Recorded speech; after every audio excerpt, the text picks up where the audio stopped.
In the waning days of the Third Age, when the shadow of Mordor stretched long across the lands of Gondor, there dwelt in the ruins of Osgiliath a young man named Carandil, son of Húrin the Elder. He was of noble blood, though fallen from the high estate of his forefathers, and served as a ranger in the company of Faramir, defending the broken stones of that once proud city against the creeping darkness from the east. The morning mists clung to the shattered bridges of Osgiliath like the breath of wraiths, and Carandil walked the crumbling battlements with heavy heart. For 3 nights running, evil dreams had troubled his sleep, visions of a great eye, searching, always searching, and of a voice that called to him from depths unknown. His captain, Damrod, had noticed the shadow upon his brow. "What ails thee, kinsman?"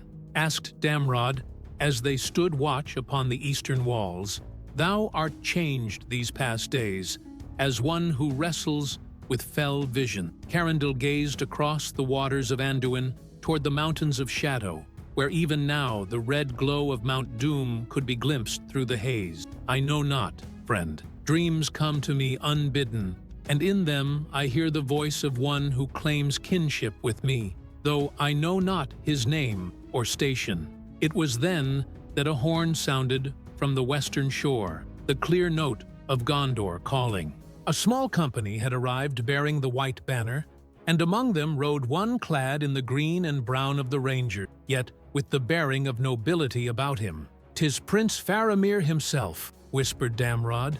"What brings the son of the steward to these forsaken stones?" They hastened to the harbor, where Faramir had already landed with his escort. His gray eyes, keen as those of the kings of old, swept over the assembled rangers with grave purpose. "My lords," spoke Faramir, his voice carrying the authority of Númenor, "I come bearing tidings that concern us all. Word has reached Minas Tirith of strange lights seen in the ruins of Amon Hen, and shepherds in Ithilien speak of voices crying in the night from that fell hill. The steward has commanded that a small company investigate these reports, for if the enemy seeks to establish a stronghold so near to our borders, we must know of it." Carandil felt his heart quicken, for in his dreams had he not seen a great hill crowned with a circle of stone? "My lord," he said, stepping forward, "grant me leave to accompany this mission. These past nights I have been troubled by vision, and methinks they may bear upon this matter." Faramir studied him with those piercing eyes. "Thou art Carandil, son of Húrin, are you not? Thy father served my grandsire well in the days before the darkness grew so strong. Very well, thou shalt be one of our number, for sometimes the valor speak to men through dreams, and we would be foolish to ignore such counsel." Thus it was that Carandil found himself chosen for a quest that would lead him to discoveries beyond the imagining of mortal men, though he knew it not as he made ready his gear and said farewell to his companions in Osgiliath. The shadow of destiny had fallen upon him, though whether for good or ill, none could say. As the company prepared to depart with the dawn, Carandil noticed that among their provisions was a small coffer of ancient design, worked with the heraldry of Númenor. When he inquired of its contents, Faramir's expression grew troubled. "Therein lies one of the lesser treasures of Gondor," he said quietly, "recovered from the ruins of Osgiliath in my father's youth. 'Tis said to be a seeing stone, though not one of the 7 great Palantíri of old. My father believes it may aid us in our search, though I confess I have misgivings about its use." That night, as Carandil lay upon his narrow bed, the dreams came again with greater force than before. He saw the hill of Amon Hen clearly now, and upon its summit a figure robed in shadow beckoning to him.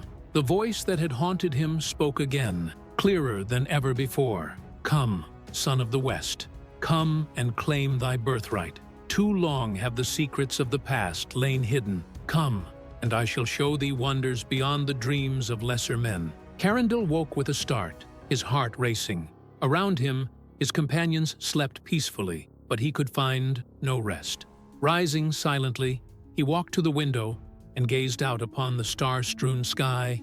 The voice in his dreams had seemed so familiar, as though he had known it since childhood, yet he could place it not. Little did he know that on the morrow He would begin a journey that would shake the very foundations of Middle-earth and reveal truths that had been hidden since the forging of the Palantír themselves. With the first light of dawn, the company set forth from Osgiliath. They were 7 in number: Faramir, their leader, Damrod and Anborn, veterans of many a skirmish with the forces of Mordor, Madril, the tracker, whose eyes could read the smallest sign upon the earth, 2 younger rangers whose names were Darufin and Targon, and Carandil himself. They rode along the eastern shore of Anduin, keeping to the hidden paths that the rangers had long used in their ceaseless vigil. The day was fair, though clouds gathered in the east, and the wind bore upon it the scent of rain. As they traveled, Faramir spoke to Carandil of the history of the Palantír, seeking perhaps to prepare him for what might come. 7 seeing stones were there in the days of glory, said the prince, wrought by the Eldar in Eldamar, and brought to Middle-earth by Elendil the Tall. One was set in Osgiliath, at the citadel of the stars, one in Minas Anor, now Minas Tirith, and one in Minas Ithil, ere it fell to shadow. The others were placed in the north, in Anuminas, in Amonsul, in Elostirion, and in the Tower Hills. All were linked one to another, and through them the Dunedain maintained their watch over the realm. "But what of the stone we bear?" asked Carandil. "If it be not one of the 7, whence came it?" Faramir's brow darkened. "That is a tale shrouded in mystery. It was found in the depths of Osgiliath's vaults, wrapped in cloth of gold and bearing runes that none could read. Some say it was made in secret by the Númenóreans, others that it came from Eldamar by some means unknown. My father consulted the lore-master, but they could tell him little, save that it emanated a power both ancient and strange." As they rode, Carandil found his thoughts turning ever to the coffer that Anborn bore, feeling drawn to it by a force he could not name. The very air seemed to thrum with hidden energy when he drew near, and more than once he caught himself reaching toward it without conscious thought. They made camp as the sun was setting behind the hills of Emin Arnon, still some leagues from their destination. As the others slept, Carandil found himself wakeful once more, troubled by the same dreams that had plagued him in Osgiliath. But now the voice seemed closer, more urgent. "Thou dost bear me with thee now," it whispered in his mind. "Release me from this prison of wood and gold, and I shall show thee visions beyond mortal ken, the secrets of the past, the truth of thy lineage, the destiny that awaits. All these shall be revealed, if thou but hast the courage to look." Carandil rose from his bedroll and walked to where Anborn slept beside the coffer. His hand moved of its own accord toward the clasp, but at the last moment, wisdom prevailed, and he drew back. Yet as he returned to his place, he felt eyes upon him, and turning, saw that Faramir watched him with concern. "The stone calls to thee," the prince said softly. "I have seen such signs before. My father warned me that the Palantír have wills of their own, and choose those who may use them. But be warned, Carandil, not all who look into the seeing stones emerge unchained." The next day brought them at last to the feet of Amon Hen, the hill of sight that had once borne the seat of seeing in the days when Gondor was young. The ancient stair carved into the hillside was overgrown with thorn and bramble, and the air about the place was heavy with foreboding. "Here Isildur himself once sat," said Faramir as they began the ascent, "and from this throne looked out over all the lands between the mountains and the sea. But that was in the elder days, when the power of Númenor was at its height. Now darkness gathers here, and I fear what we may find upon the summit." As they climbed, Carandil felt the pull of the stone growing ever stronger. The voice in his mind had fallen silent, but he sensed a presence watching, waiting. The very stones beneath their feet seemed to pulse with hidden power, and more than once he stumbled as visions flashed unbidden before his eyes, glimpses of the past, when white-robed figures walked these paths and the hilltop blazed with starlight. At last, they reached the summit, where the ruins of the ancient seat lay scattered among the weathered stone. But it was not the broken throne that drew their attention. It was the figure that stood beside it, tall and proud, clad in robes of deepest blue that shimmered with their own light. "Welcome, sons of Gondor," the figure said, and his voice was as music, fair and fell. "Long have I waited for your coming, and longer still for one who bears the gift of true sight." Faramir drew his sword, though he made no move to attack. "Who are you that stands upon this sacred hill? By what right do you command us welcome?" The stranger smiled, and in that smile was both beauty and terror. "I am called by many names, but ye may know me as Palando, last of the Istari, he who was sent to guide the peoples of the East, but chose instead to seek deeper wisdom. And as for my right, behold," he raised his staff, and the air about the hilltop shimmered like heat haze. For a moment, the ruins seemed to vanish, replaced by a vision of the hill as it had been in ancient days, crowned with a great seat of white stone, and upon it a figure that blazed with inner light. "Here sat Isildur in the days of his glory," said Palando. "Here he looked into the Palantír of Osgiliath and saw all the lands under his dominion. But what he saw not was the true purpose for which the seeing stones were made. What he knew not was the secret that lies hidden in the eighth stone, the one ye bear even now." Carandil felt his heart race. "The eighth stone? But the lore speaks of only 7. "The lore speaks as those who set it down understood," replied Palando. "But there were secrets even the wisest of the Dunedain knew not. The eighth Palantír was wrought not for seeing, but for remembering. Within it lie stored the memories of Númenor itself, all the knowledge and wisdom of that blessed isle, preserved against the day when it would be needed again." He turned his gaze upon Carandil, and those eyes seemed to pierce to the very depths of his soul. "And thou, son of ancient kings, art the key to unlock those memories. In thy veins flows the blood of the Sea King, purer than any who yet live. Thou alone canst open the stone and claim the heritage that is thine by right." The words struck Carandil like a physical blow. "Impossible," he whispered. "I am but a ranger of Ithilien, son of a minor lord." "Art thou indeed?" Palando's smile grew wider. "Then why does the stone call to thee so strongly? Why do the dreams come night after night? Thy father never told thee the truth of thy birth, but I know it well.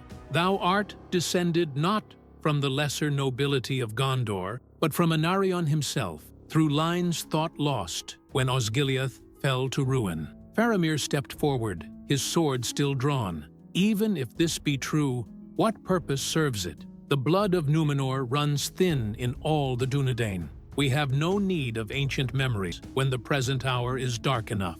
Palando laughed, and the sound echoed strangely among the stones. "No need? When the armies of Mordor mass for their final assault? When the very hope of victory hangs by the slenderest thread? The knowledge in that stone could turn the tide of war itself. Weapons of the Númenorian that could level mountains. Arts of making that could forge sword, to cleave even the armor of the Nazgûl. Secrets of the sea that could bring aid from across the water. All this and more lies waiting within." He extended his hand toward Carandil. "Come, open the stone and claim thy birthright. What harm can there be in remembering?" And standing there upon that wind-swept hill, with the weight of destiny heavy upon him, and the voice of ancient power whispering sweet promises in his ear, Carandil took a step forward, drawn by forces he scarce understood. Behind him, Faramir called out in warning, but the voice seemed to come from very far away. For in that moment, Carandil heard another voice, one that came not from Palando, but from the stone itself, speaking words in the ancient tongue of Númenor that somehow he understood perfectly.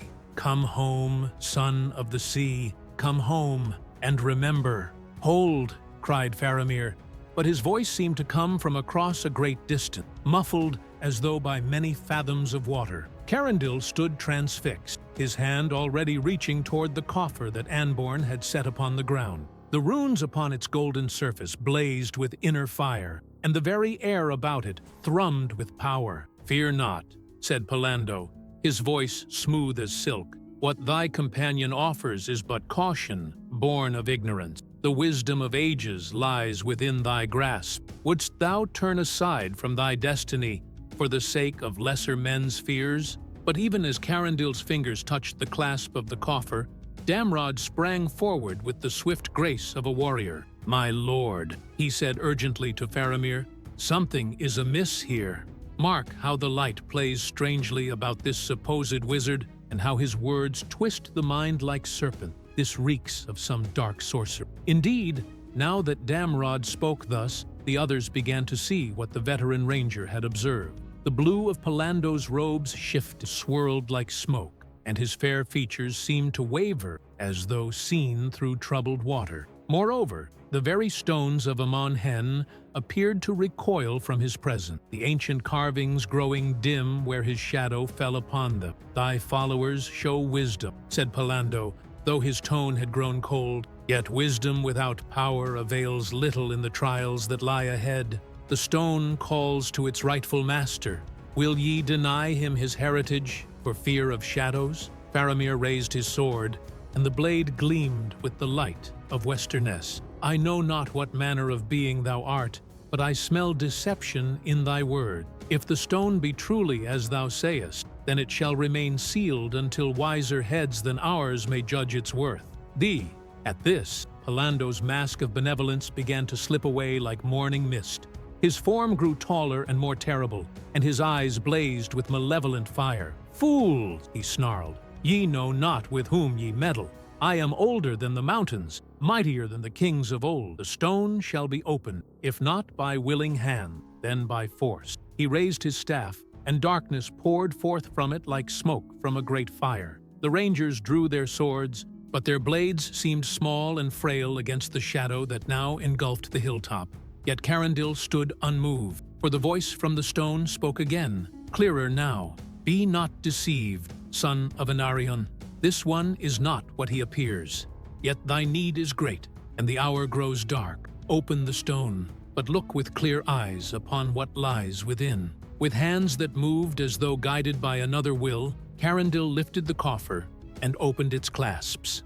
Within, nestled in silk of royal purple, lay a sphere of crystal dark as midnight, shot through with veins of silver fire. It was smaller than the great Palantír of legend, yet the power that emanated from it was immense, older and stranger than anything he had ever felt. The moment his fingers touched the stone, the world exploded into light. Visions crashed over him like waves upon a storm-swept shore. He saw Numenor as it had been in the days of its glory. White towers reaching toward the sky, ships with sails like swans' wings bearing treasure from the uttermost ends of the earth. Gardens where flowers bloomed eternal in the light of the two trees' kindred. He saw kings in crowns of gold and queens robed in starlight, and heard the voices of the Eldar singing in harmony with the music of creation itself. But swiftly, the visions changed, and he saw the shadow falling upon the Blessed Isle.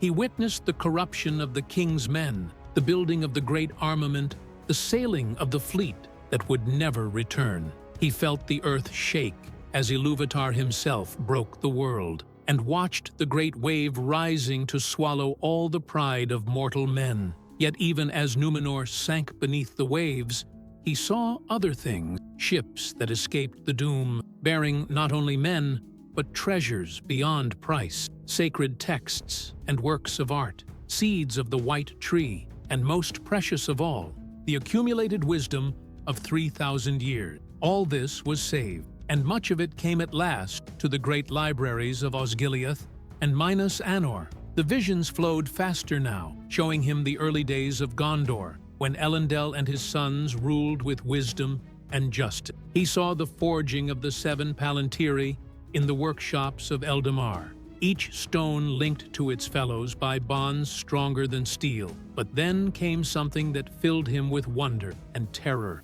alike.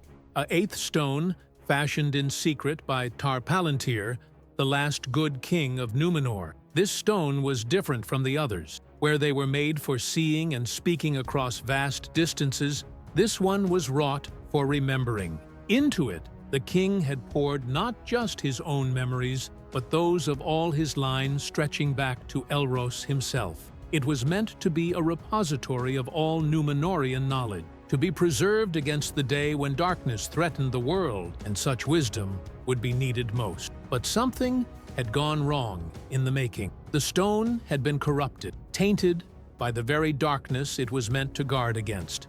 For in seeking to preserve the memories of good kings, it had also captured the thoughts and dreams of the evil one. The pride of Ar-Pharazôn was there, and the malice of Sauron when he walked in Númenor as Annatar, the giver of gift. All the corruption and folly that had led to the island's doom was trapped within the crystal's heart, festering like poison in a wound that would not heal. As these revelations crashed over him, Carandil became aware that he was no longer standing upon Amon Hen. The visions had transported him to a great hall built of black marble, its walls covered with carvings that hurt the eyes to look upon. At the far end of the hall stood a throne of ivory and gold, and upon it sat a figure of terrible majesty. "Welcome, my descendant," said the figure, and Carandil knew with sick certainty that he looked upon Ar-Pharazôn the Golden, last and greatest of the kings of Númenor. "Long have I waited in this place between shadow and flame, kept from the peace of death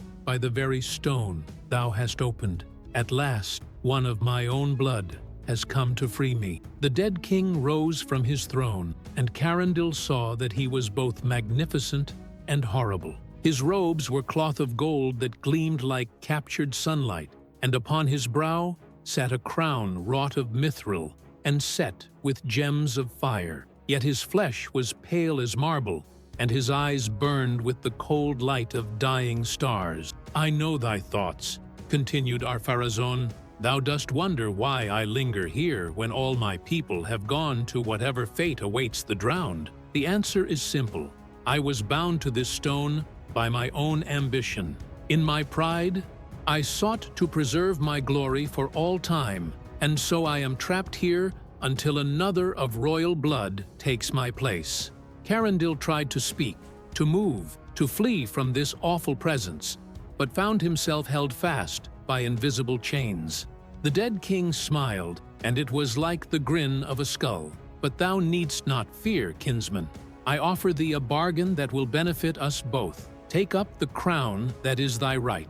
Become king not just of Gondor, but of all the Dúnedain, and I will give thee the knowledge thou needest to defeat thy enemies. The armies of Mordor shall break like waves upon thy walls. The Nazgûl themselves shall flee before thy might.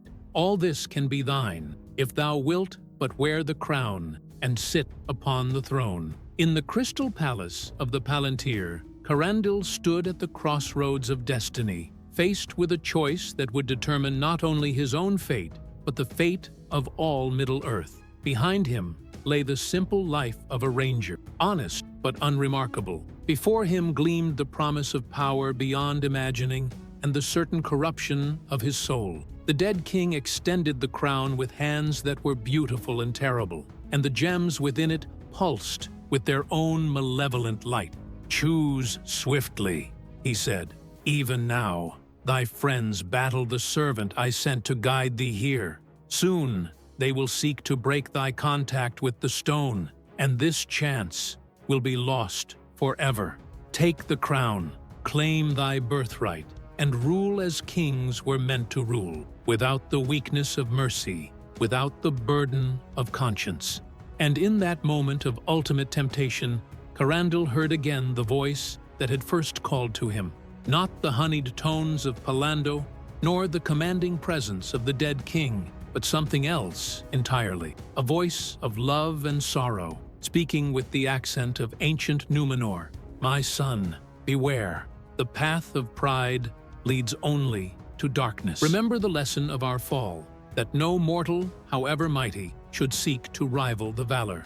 Choose instead the harder path, the way of sacrifice and service. In humility lies strength that tyrants can never understand." It was the voice of Tar Palantír himself, the last good king, speaking from some deep recess of the stone where his own memories lay imprisoned. And hearing those words, Carandil found the strength to remember who he truly was, not the heir of kings, but a servant of the light, sworn to defend the innocent and preserve what good remained in the world. With an effort that felt like tearing his own heart from his chest, he turned away from the crown and spoke the words that would seal his fate. I refuse. The throne room of Ar-Pharazôn shattered like glass struck by lightning. Carandil found himself hurled back into his own body with such force that he cried out, staggering upon the windswept summit of Amon-Hen. The Palantír blazed in his hands like a fallen star,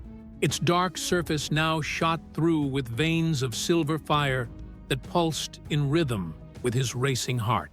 Around him, chaos reigned. The being who had called himself Palando had cast aside all pretense of wisdom and nobility. His true form was revealed now, tall and terrible, wreathed in shadow and flame, his eyes like burning coals in a face that shifted and changed with each moment. This was no wizard of the White Council, but something far older and more malevolent. "Fool!"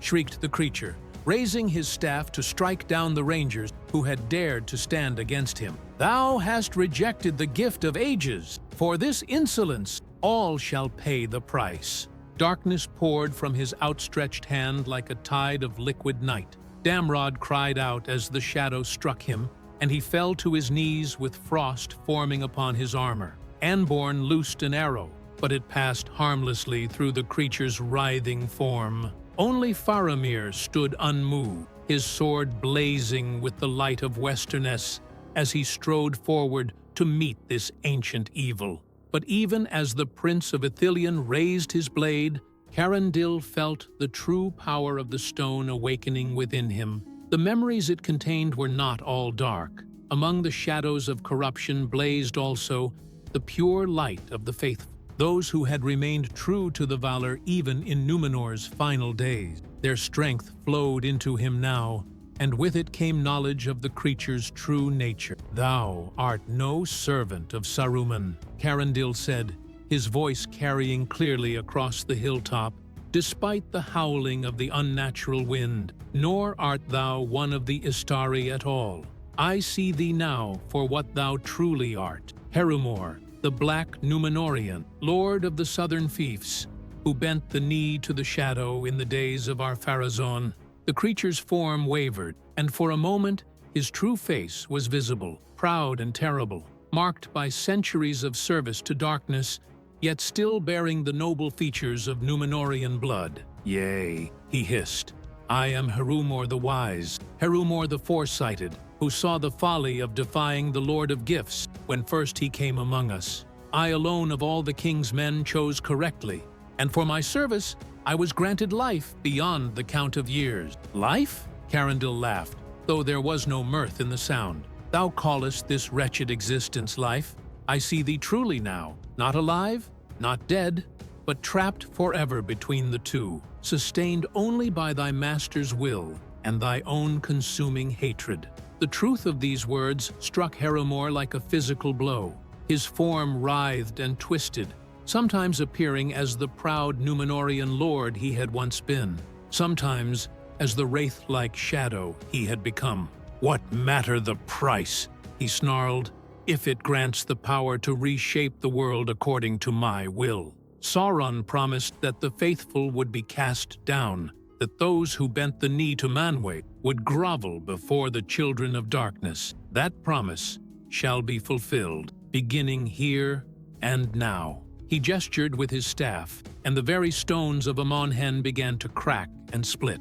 From the fissures crept things of shadow and malice, not orcs or men, but spirits of the deep places, servants of the ancient dark that had troubled Middle-earth since the world was young. They came forth like smoke given form, their eyes like red stars in the gathering gloom. Yet Carandil felt no fear, for the power of the Palantír burned bright within him. The memories of the faithful kings were his now, their wisdom, strength, their unshakable faith in the ultimate triumph of good over evil. He raised the stone high above his head, and its light blazed out like a beacon, driving back the shadows that pressed around them. "By the light of Arendil," he cried, speaking words in the high tongue of Númenor that had not been heard in Middle-earth for 3,000 years. "By the power of Gil-galad and Elendil, By the love of Iluvatar for all his children, I command thee, be gone."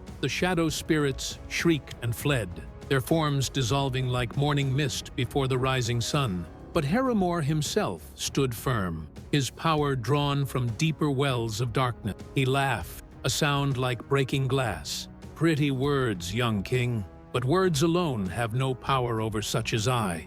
I have walked in the halls of Barad-dûr. I have looked upon the face of the Dark Lord himself and lived. What canst thou do against me with thy toy of crystal and thy memories of dead men?" For answer, Carandil reached deeper into the stone's power, calling upon not just the memories of kings, but the very foundations upon which Numenor had been built. He saw again the gift of Iluvatar to the Edain, the star-shaped island rising from the wave, the haven of peace in a world grown dark with war. He felt the blessing of the valor upon that sacred soil, and the love that had shaped every stone and tree. But with that memory came also the knowledge of Numenor's fall, and the terrible price of pride. He saw Ar-Pharazôn's great fleet setting forth for the ultimate voyage, the king's banner flying proudly at the prow as he sailed to challenge the gods themselves. He witnessed the breaking of the world, the great wave that swallowed the presumptuous armada, the cries of the drowning echoing across the waters. "Look upon thy handiwork," Carandil said, and his voice was heavy with sorrow. "See what thy corruption brought to pass. The glory of Numenor lies beneath the waves because of thee and thy kind. Millions died because thou couldst not bear to remain faithful to the light." These words struck Harumor more surely than any blade. For a moment, his terrible form flickered, and Carandil glimpsed something that might almost have been remorse, but it passed swiftly, replaced by rage beyond measure. "I will not be lectured by a child!" the Black Numenorian screamed. "I am ancient, beyond thy understanding, mighty beyond thy dream. I will tear the memories from thy mind and feast upon thy despair." He hurled himself forward with inhuman speed, his staff blazing with dark fire. But Faramir was there to meet him, the sword of his fathers shining like captured starlight. The blade met the staff with a sound like thunder, and both warriors were flung backward by the force of the impact. "My lord!" cried Damrod, struggling to his feet despite the ice that still clung to his limbs. "The stone, can it not aid us further?" Carandil looked down at the Palantír, its surface now calm as still water. He could feel vast powers stirring within it, memories and knowledge that could indeed grant him strength to match Harumor's darkness. But he remembered also the vision of Ar-Pharazôn upon his throne, trapped forever by his own ambition. To draw too deeply upon the stone's power would be to risk the same fate, to become a king in truth, but at the cost of his humanity. Yet, as he hesitated, Harumor struck again, and this time his blow found its mark. Faramir cried out as the dark fire seared his flesh, and he fell to the ground with his sword spinning from his grasp. The other rangers rushed to his aid, but they were as children before the ancient malice of the Black Numenorian. It was then that Carandil made his choice, not to grasp power for himself, but to use it in service of others. He reached into the stone once more, but this time he sought not the memories of kings, but the humbler recollections of the common folk of Numenor, the shipwrights and farmers, the scholars and artisans who had lived lives of quiet virtue in the shadow of the great. Their strength was different from that of rulers, not the blazing fire of command, but the steady glow of service, love, and sacrifice. "I name thee Kinslayer," he said to Harumor, and his voice carried the weight of judgment. "I name thee traitor to thy people, and betrayer of thy blood. By the light of the faithful, I cast thee out." The power that flowed from him now was unlike anything that had come before. It was not the fierce radiance of kingly authority, but something gentler and yet more implacable. The light of ordinary goodness multiplied beyond measure, the accumulated virtue of millions of forgotten lives. Before it, Harumor's darkness was revealed as the hollow thing it truly was. Impressive in its malice, but ultimately empty. The Black Numenorian shrieked as the light touched him, his form beginning to unravel like a tapestry pulled apart. "This is not ended," he cried as he faded. "My master knows of the stone now, and he will come for it. All thy sacrifice shall avail thee nothing in the end." And with those words he was gone, leaving only the scent of brimstone and the echo of ancient hatred upon the wind. Carandil fell to his knees, the Palantír rolling from his nerveless fingers. The effort of channeling such power had drained him almost beyond endurance, but he felt also a strange peace. He had looked into the heart of temptation and turned away. He had wielded the strength of kings and chosen to remain a servant. Faramir struggled to his feet, his face pale but determined. "Art thou harmed, my friend?" "Nay," Carandil replied, though his voice was weak, "but I fear our troubles have only begun." Haromore spoke truly. The enemy knows of the stone now, and he will stop at nothing to claim it. The Prince of Ithilien nodded grimly. "Then we must bear it to safety with all speed. Come, let us away from this accursed hill, ere darker powers come seeking." But even as they prepared to depart, Carandil felt a chill that had nothing to do with the mountain air. For in using the stone's power, he had glimpsed something that filled him with dread. A vision of the dark tower of Barad-dûr, and within it, a great eye turning its gaze toward the west. The hunt had begun, and they were the quarry. Gathering their strength, the company began the long descent from Amon Hen, bearing with them a burden that might prove either the salvation or the doom of all free people. Behind them, the ancient seat lay empty beneath the stars, but its silence was ominous rather than peaceful, for the shadow of Mordor was moving, and the final test of the Palantír was yet to come. Down the winding paths of Amon Hen, the company fled, their footsteps echoing among the ancient stones like whispers of doom. Carandil bore the Palantír wrapped once more in its silken shroud, but even through the heavy cloth he could feel its power pulsing like a living heart. The visions that had shown him the glory and fall of Númenor still blazed behind his eyes, and with them came a growing certainty that their time was short. Faramir, though wounded by Haramore's dark fire, set a pace that would have challenged even the hardiest of his rangers. The prince's gray eyes scanned the paths ahead and behind, with the wariness of one who has lived long in the shadow of Mordor, and more than once he raised his hand to halt their progress, while he listened to sounds that only he could hear. "We are pursued," he said grimly, as they paused beside a grove of ancient oak trees, "not by orcs or men, but by things that fly on wings of shadow. They seek the stone, and they will not rest until it is found." Indeed, even as he spoke, they heard the sound that had been growing ever louder behind them, a rushing as of great wings, accompanied by cries that chilled the blood.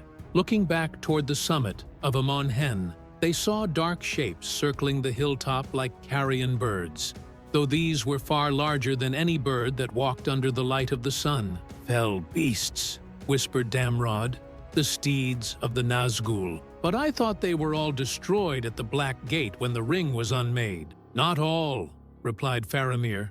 "Some few escaped the ruin of their master's realm, and they have grown wild and savage in the years since. But these are not riderless. Mark how they wheel and turn with purpose. The enemy has found new servants to mount them." Carandil clutched the wrapped stone closer to his chest. "They seek this," he said. "The power within calls to them, as it called to Haromore. We must reach Sanctuary ere they catch our scent." "Sanctuary?" Anborn laughed bitterly. "Where in all of Ithilien could we find safety from such as these? They will hunt us across every league between here and Minas Tirith if need be." But Faramir's face had taken on a look of grim determination. "Not if we are cunning. There is a place, Henneth Annwn, the window on the west. Its caves run deep into the mountain, and there are passages known only to the ranger. If we can reach it ere they mark our trail, we may yet elude them."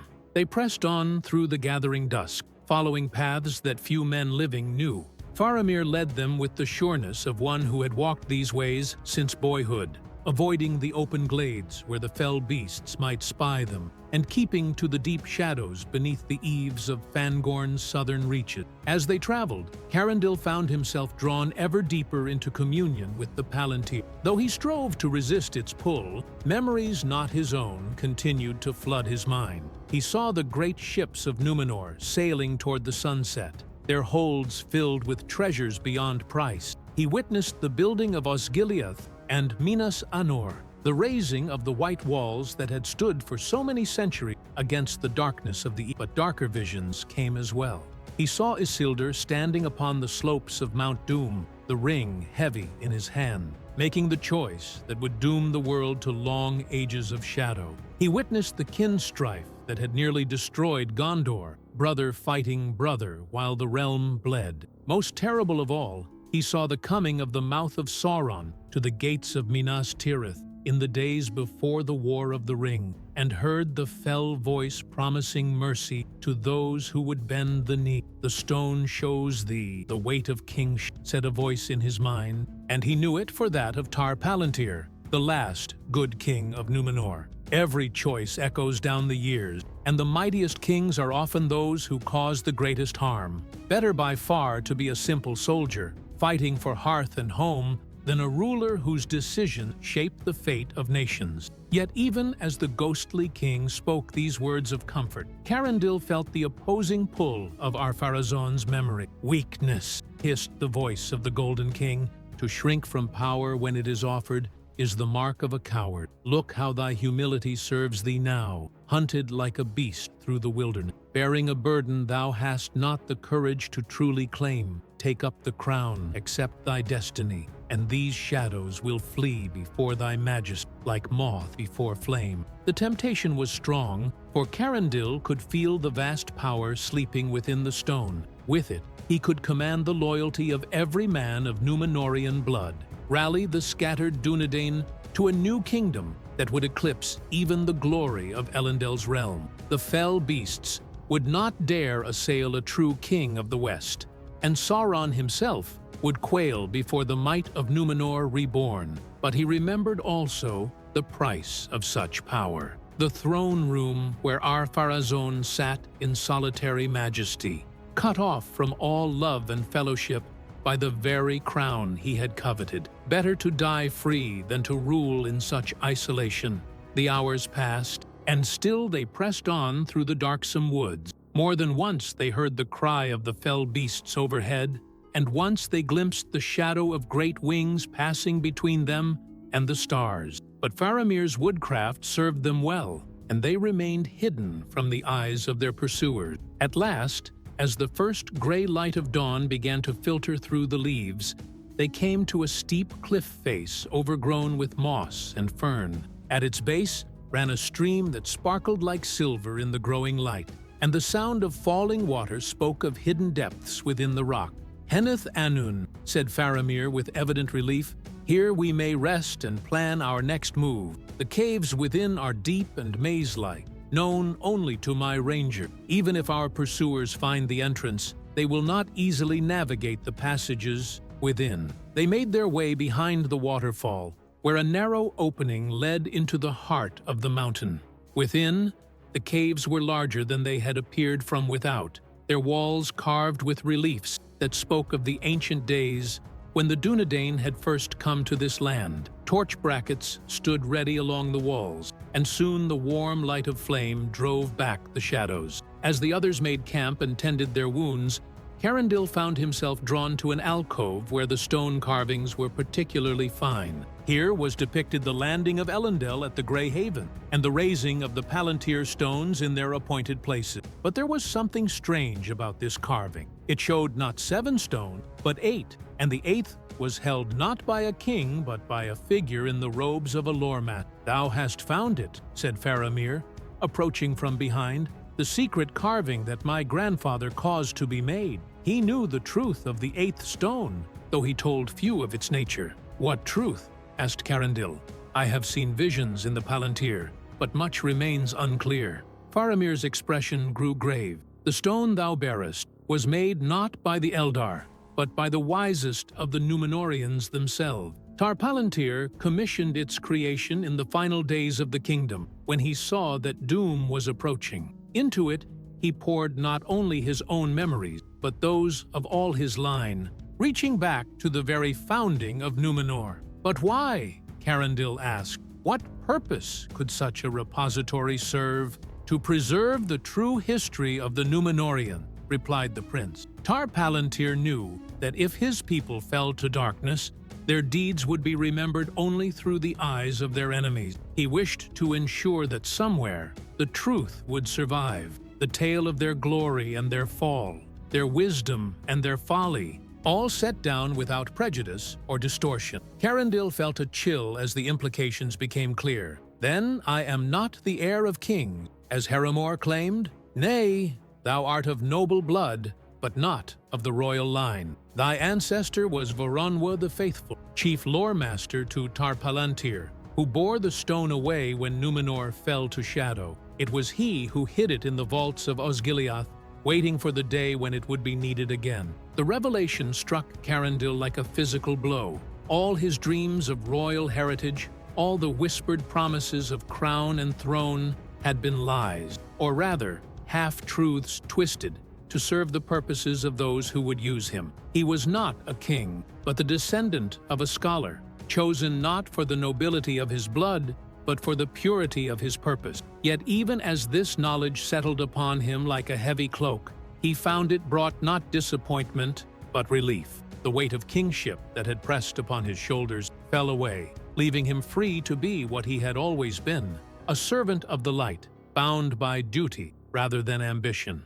"Then what am I to do with this burden?" he asked. "If I am not destined to rule, why was the stone given into my hands?" Faramir smiled, and for a moment he looked less like a prince and more like the simple soldier he had once been. "Perhaps that is for thee to decide. The stone contains the memories of Númenor, both fair and foul. It could be used to restore the ancient kingdom, as Ar-Pharazôn's spirit would have thee do, or it could serve a humbler purpose, to preserve those memories against the coming darkness, ensuring that future generations might learn from the mistakes of the past." Before Carandil could reply, a horn sounded from the depths of the cave, the clear note of Gondor, but urgent with alarm. Damrod appeared at the entrance to the alcove, his face grim. "My lords," he said, "we have visitors. A company of black Númenóreans approaches the waterfall, and their leader bears a banner I know too well,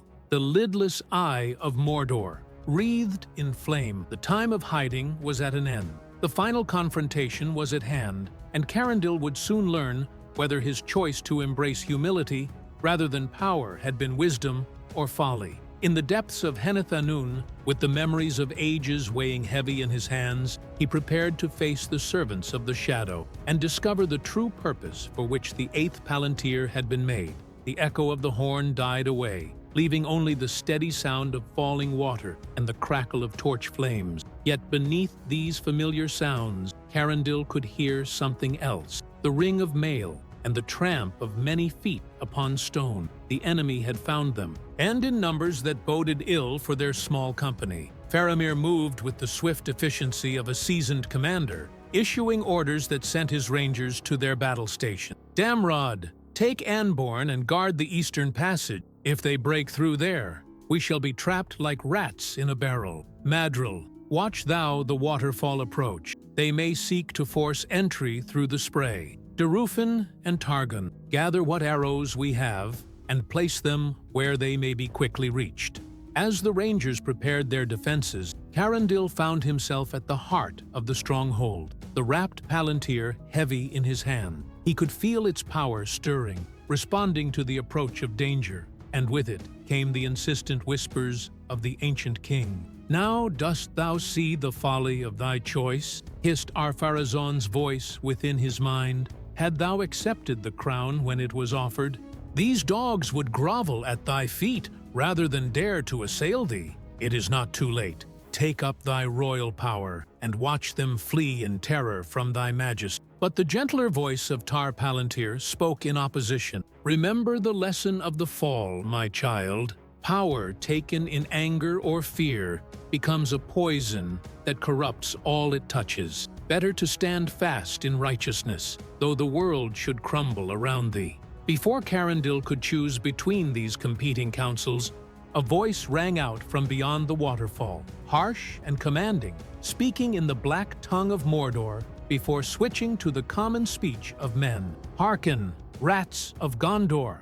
I am Corragan the Merciless, captain of the Southrons, servant of the Eye that sees all. Surrender the stone ye bear, and your deaths shall be swift. Resist, and I shall feed thy flesh to my beasts, while ye yet live." Faramir appeared at the cave mouth, his sword drawn, and his face set in lines of grim determination. "I am Faramir, Prince of Ithilien, son of Denethor the Steward. Come and take what thou seekest, if thou canst.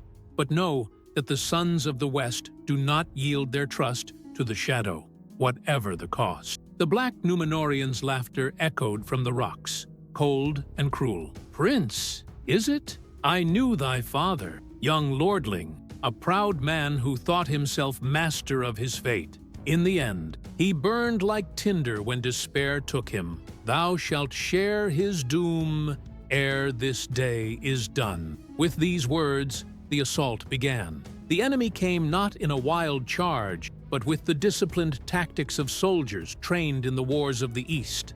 Arrows hissed through the spray of the waterfall, forcing the defenders back from the cave mouth. Grappling hooks flew over the lip of the cliff above, and moments later, dark shapes began to descend on ropes, seeking to take the stronghold from above. But the rangers of Ithilien were not easily cowed. Damrod's bow sang out from the eastern passage, and one of the descending foes fell with a cry, his rope cut clean through.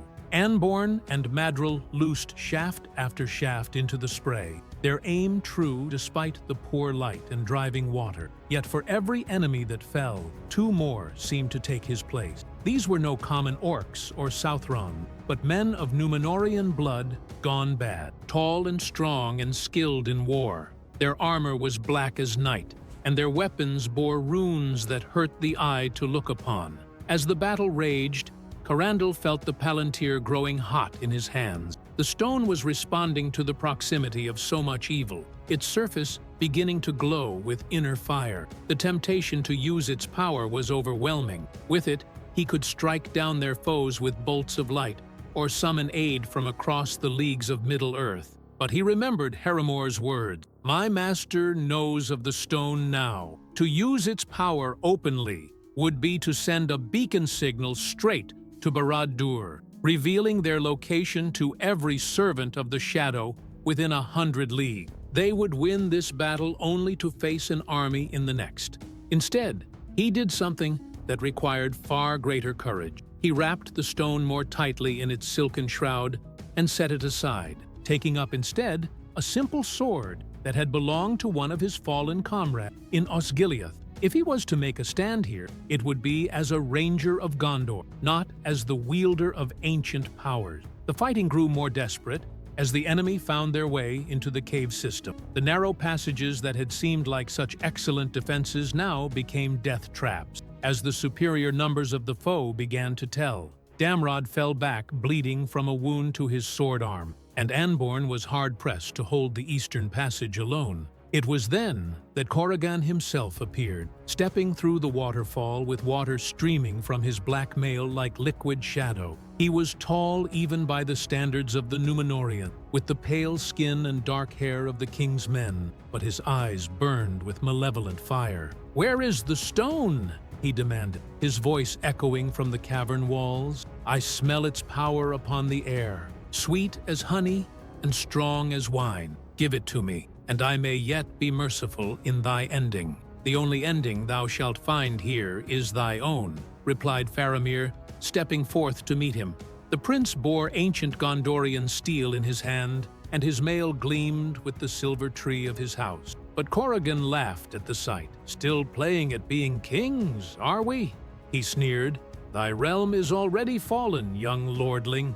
Even now my master's armies march upon Minas Tirith, and within a fortnight thy white city shall burn. Why die for a kingdom that exists only in thy dream? Because some things are worth dying for, replied Faramir simply, and struck. The two warriors came together with a clash that rang from the cavern walls like the sound of forge hammers. Both were skilled beyond the measure of common men, but where Faramir fought with the clean discipline of the West, Corrigan's style was brutal and savage, seeking always to maim and torment rather than simply to kill. As they dueled, Carandil found himself face to face with one of the Black Númenórean's lieutenants, a pale-eyed savage who wielded a curved blade of foreign make. The man's skill was considerable, but he had not reckoned with the memories that the Palantír had awakened in its guardian. Without conscious thought, Carandil found himself fighting with techniques learned in the courts of Númenor, swordplay that had been old when the world was young. His opponent's eyes widened in surprise as the simple ranger suddenly began to fight like a master blade dancer of the ancient days. "Impossible," the man gasped. "Those arts were lost when Númenor fell." "Nothing is ever truly lost," replied Carandil, and with a movement too quick for the eye to follow, sent his foe's blade spinning from nerveless fingers. "The memories endure, even when the kingdoms fall." But even as he spoke these words, he felt a chill of recognition. The fighting style he had used came not from Tar Palantir's memories, but from those of the Darker Kings. Ar-Pharazôn's guards had learned their swordplay from the schools of Umbar, where cruelty was prized above honor. In drawing upon the stone's power, even unconsciously, he had begun to walk the path toward corruption. This realization nearly cost him his life, as his moment of distraction allowed another enemy to strike from behind. Only Anborn's quick intervention saved him, the ranger's blade taking the attacker in the side before he could deliver the killing blow. "My lord!" gasped Anborn. "The stone! Its light grows ever brighter. Soon it will blaze like a star, and then all our hiding shall be for naught." Indeed, despite Carandil's efforts to suppress its power, the Palantír was responding to the violence around it. The silk wrappings could no longer contain its radiance, and beams of silver fire began to leak through the fabric, like moonlight through clouds. Across the cavern, Corrigan's head snapped up as he sensed the stone's awakening. "There!" he cried, pointing with his blade. "The 8th stone of Númenor. Long has my master sought it, and now it shall be his." He broke away from his duel with Faramir and rushed toward Carandil with inhuman speed. The prince tried to intercept him, but was blocked by a wave of the Black Númenórean's remaining followers. In moments, Corrigan would reach the stone, and then all would be lost. It was in that moment of crisis that Carandil made his choice. Rather than grasp the Palantír and use its power to defend himself, he did something that neither friend nor foe expected. He drew back his arm and hurled the stone with all his strength toward the deepest part of the cave. "If thou wouldst have it," he called out to Corrigan, "then follow and take it." The wrapped stone sailed through the air in a high arc, its light blazing now like a falling star. It struck the far wall of the cavern and bounced, rolling into one of the narrow side passages that led into the heart of the mountain. Corrigan cursed in the black tongue and gave chase, his men streaming after him. "Art thou mad?" cried Faramir. "Thou hast given them what they came for." But Carandil was already running after the enemy, his sword bright in his hand. "Nay," he called back, "I have led them into a trap of their own making. Follow me, and see how the pride of the Númenórean shall be their downfall once again." Driving deeper into the mountain's heart, hunter and hunted raced through passages that grew ever narrower and more treacherous. Behind them, the light of the Palantír blazed like a beacon, drawing them on toward a confrontation that would determine not only their fate, but the future of all Middle-earth. For in the deepest chambers of Henneth Anún lay secrets older than Númenor itself, and Carandil had just led both himself and his enemies into the domain of powers that neither the Dúnedain nor the servants of the Shadow were prepared to face. Through winding passages carved from living rock, the chase continued. The blazing light of the Palantír drawing both hunters and hunted ever deeper into the mountain's heart.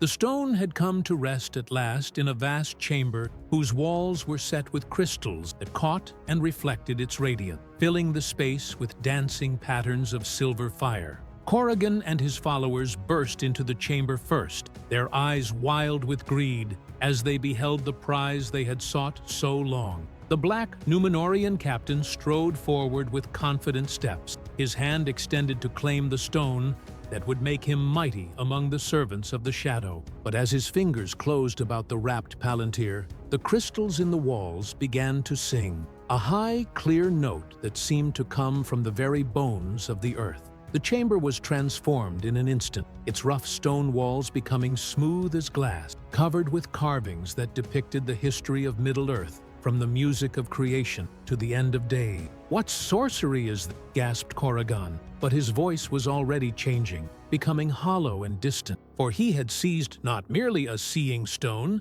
but the repository of all Numenorian memory, and the weight of 3,000 years of history was crashing down upon his mind like an avalanche. Carandil and his companions arrived moments later, only to stop in wonder at the sight that greeted them. The chamber had been revealed in its true form, not a simple cave, but a shrine built by the first Dunedain to reach Middle-earth, a place where they had stored the most precious treasures saved from the ruin of their homeland. "The Chamber of Stars," whispered Faramir in awe. "I thought it was but legend, a tale told by the Rangers to newcomers." "All legends have their roots in truth," replied a new voice, and they turned to see an ancient figure emerging from the shadows at the chamber's far end. He was tall and noble, clad in robes of sea green shot through with silver, and though his hair was white as snow, his eyes held the light of stars. "Who are thou?" demanded Damrod, his sword half drawn. The Ancient One smiled. "I am called by many names, but you may know me as Voronwo the Faithful, once Chief Loremaster to Palantír, last good king of Numenor. I have waited long in this place for one worthy to receive the burden I have borne." Carandil felt his heart leap. "Thou art my ancestor, the one who saved the stone from the ruin." "Aye, young kinsman, though thou art not my heir by blood alone, but by choice. For this chamber was built to test those who would claim the eighth Palantír, to separate the worthy from the unworthy by the simple measure of their desires." Indeed, even as he spoke, they could see the truth of his words. Corrigan stood transfixed in the center of the chamber, the Palantír blazing in his hands, but his face was a mask of horror. The memories contained within the stone were overwhelming him.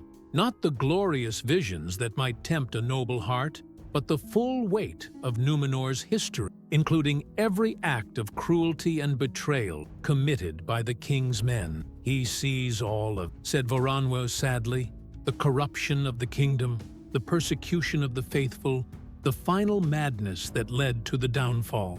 For one who has already chosen the path of darkness, such knowledge is not enlightenment, but torment." The black Numenorians' followers had begun to back away in terror, for their captain was changing before their eyes. His proud bearing was crumbling, his dark armor growing dim, and his face was aging as though decades were passing in moment. The stone was showing him not only the memories of others, but the true weight of his own choices, and his spirit was breaking beneath the burden. "Stop it!" cried one of his lieutenants.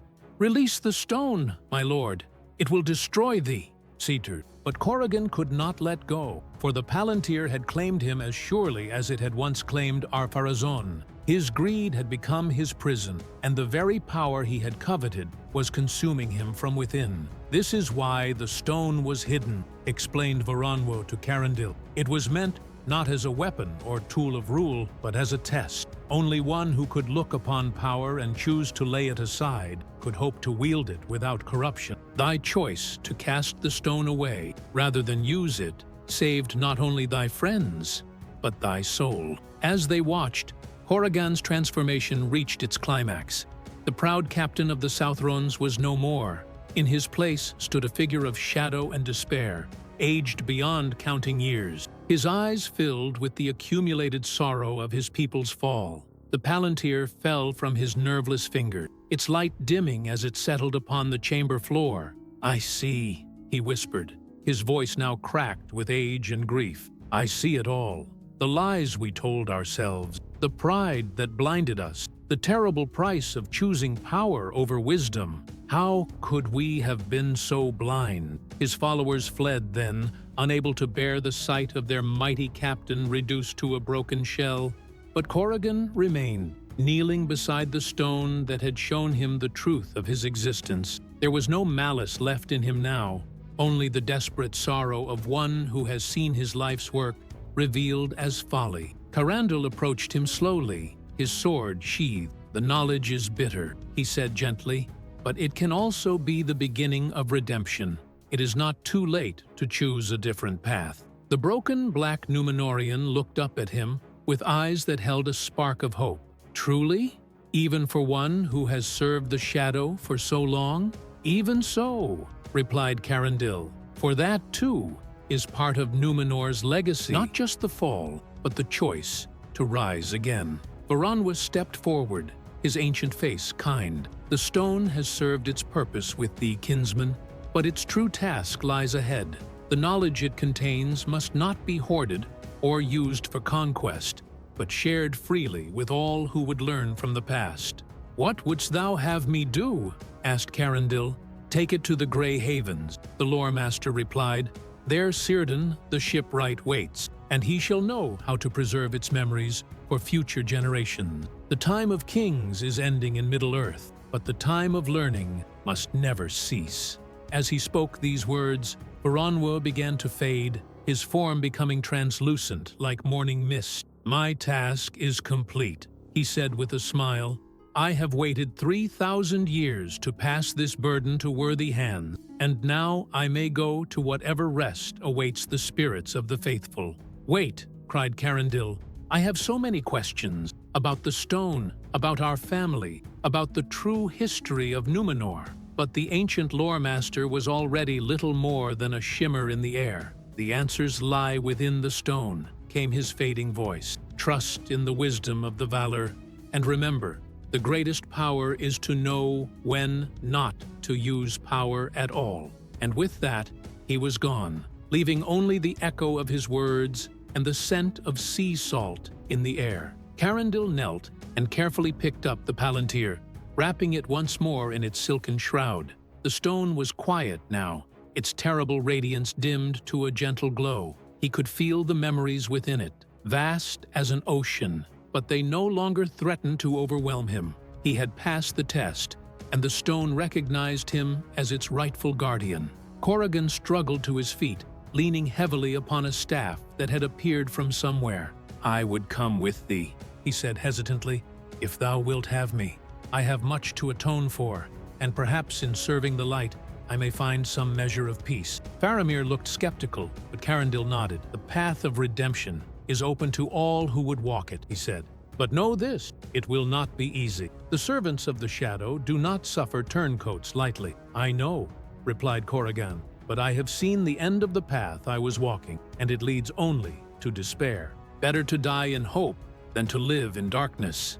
As the company prepared to leave the Chamber of Stars, Carandil took one last look around. The crystals in the walls had dimmed, but he could still see the carvings that told the story of Middle-earth's ages. There, carved in living stone, was the tale of Númenor's glory and fall, and beside it, the promise of redemption for all who would choose wisdom over pride. The quest was far from over. They still had to carry the stone to the Grey Havens, and Sauron's servants would not give up the chase easily. But Carandil felt a strange peace settle over him. He had looked into the heart of power and chosen to turn away. He had faced the temptation of kingship and remained true to his calling as a simple soldier of the light. Ahead lay danger and hardship, but also hope.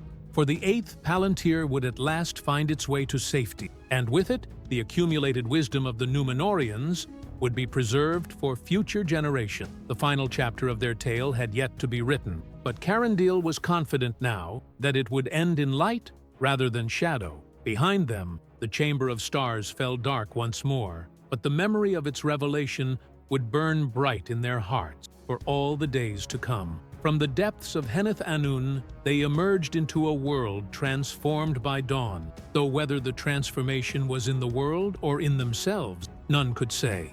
The morning light seemed cleaner somehow, as though the corruption that had long stained the air of Ithilien had been washed away by the night's revelations. Birds sang in the trees with voices sweet as silver bells, and even the stones beneath their feet seemed to whisper of hope.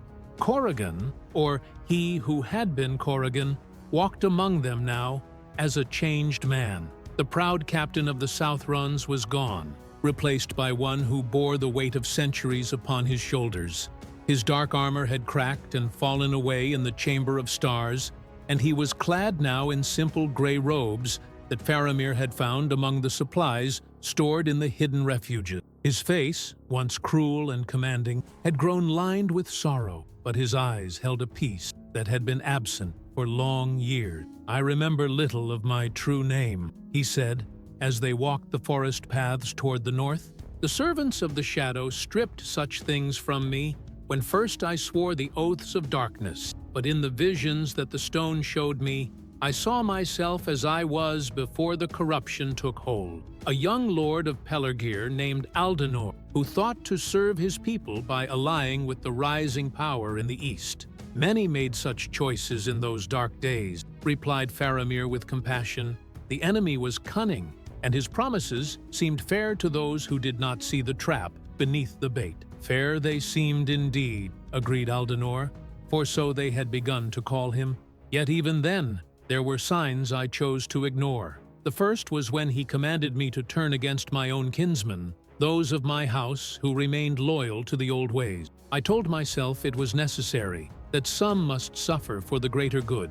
How easily we deceive ourselves when the alternative is to admit our folly." Carandil listened to these words with a heavy heart, for he understood now how close he himself had come to walking the same path. The temptation of the crown, the whispered promises of power, the rationalization that he could use such might for good, all of it had been there, waiting for him to take that first fatal step.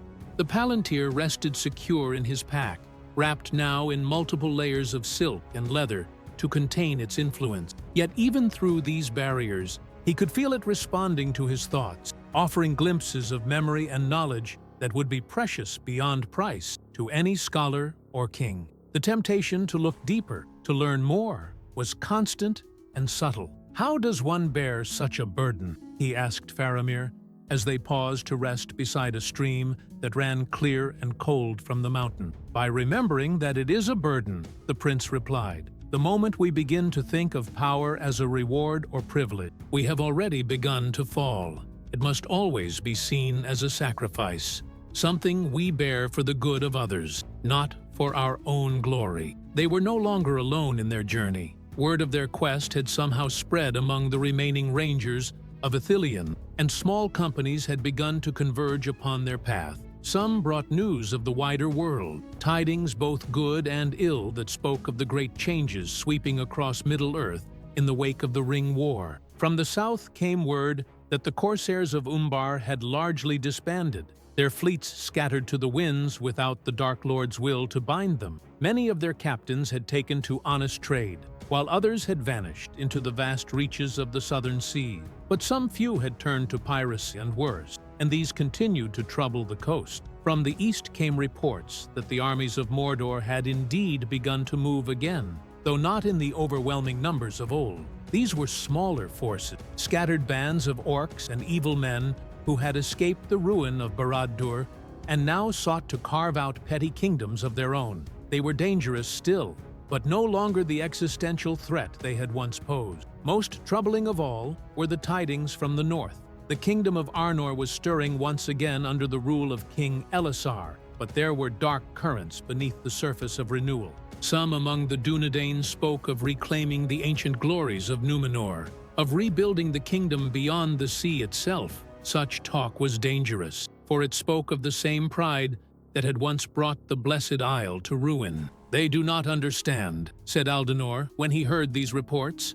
"To rebuild Númenor would be to repeat its doom. The island sank not because of Ilúvatar's wrath alone, but because it had become something twisted, a place where power mattered more than wisdom, where might made right. Better by far to build something new and humble than to resurrect the old magnificence." As they traveled northward, Following the hidden paths that the Rangers had used since the founding of their order, Carandil found himself wrestling with visions that came unbidden from the stone. He saw ships upon the western sea, bearing the banner of the silver tree and sailing into the sunset. He witnessed the building of great cities that rivaled even Osgiliath in their glory, and heard the voices of kings planning conquests that would span the width of Middle-earth. But he saw also the price of such glory. The common folk ground down beneath the weight of endless war, the forests cut down to feed the furnaces of war, the very land itself sickening under the burden of ambition. The dreams of the new Númenóreans were fair to look upon, but they cast shadows that stretched far across the future. The stone shows what might be, he confided to Faramir during one of their evening camps, not just what was, but what could come to pass if the knowledge within it were used unwisely. "Then we are wise to bear it to Círdan," the prince replied. "Of all who yet dwell in Middle-earth, he has walked longest beneath the stars and seen most clearly the patterns that govern the rise and fall of kingdoms. If any can judge how such knowledge should be preserved and shared, it is he." Yet even as they spoke of the shipwright, dark forces were moving to prevent their mission. The fell beasts had found their trail again, and with them came riders whose very presence seemed to drain the warmth from the air. These were not Nazgûl. Those terrible beings had perished with their master's downfall, but they were kin to them in spirit, if not in origin. Men of the East who had given themselves so completely to the shadow that little remained of their original humanity. "Khamûl's heirs," whispered Aldenor when they glimpsed the riders in the distance. "I knew them when I served the Eye. They were the mouth of Sauron's most trusted servant, and they did not perish when Barad-dûr fell. Instead, they fled into the far east, where they have been gathering their strength for this very purpose." The pursuit grew more pressing as they approached the borders of Eriador. Twice, they were forced to take shelter in hidden refuges, listening to the sounds of searching parties passing overhead. Once, a fell beast landed so close to their hiding place that they could hear the rasp of its breathing and smell the corruption that clung to its hide. It was during one such period of hiding, in a cave system north of the Misty Mountains, that the most terrible trial yet came upon them. Carandil woke from uneasy sleep to find the Palantír blazing like a star in his pack, its wrappings burned away by the intensity of its radiance. The stone was active again, responding to some distant call that he could not identify.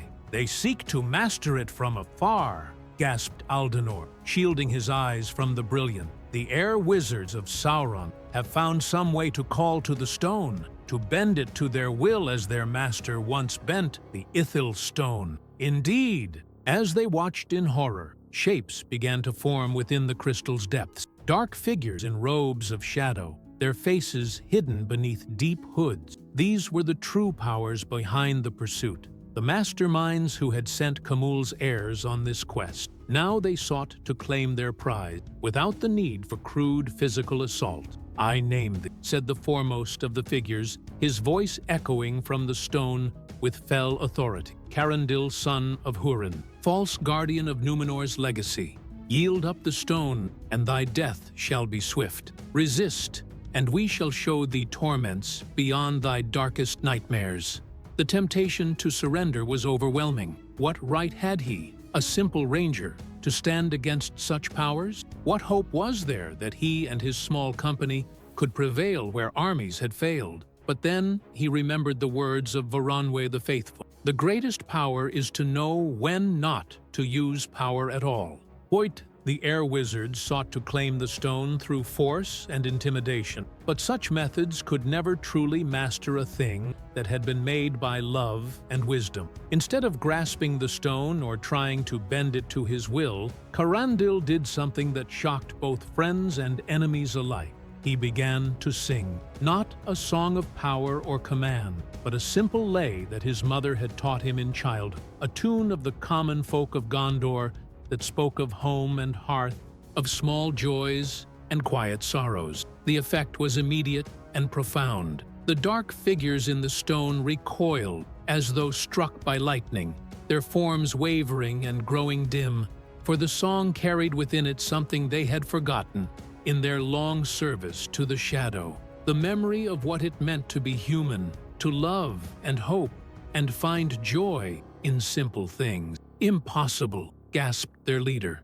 "No mere mortal melody could—" But his words were cut off as the other members of the company joined their voices to Carandil's song. Faramir sang in harmony, his rich voice carrying the noble themes of his house. Damrod and Anborn added their rougher tone, but with them came the authentic voice of honest service. Even Aldenor lifted his voice, though it cracked with emotion as he remembered songs he had not sung since his youth.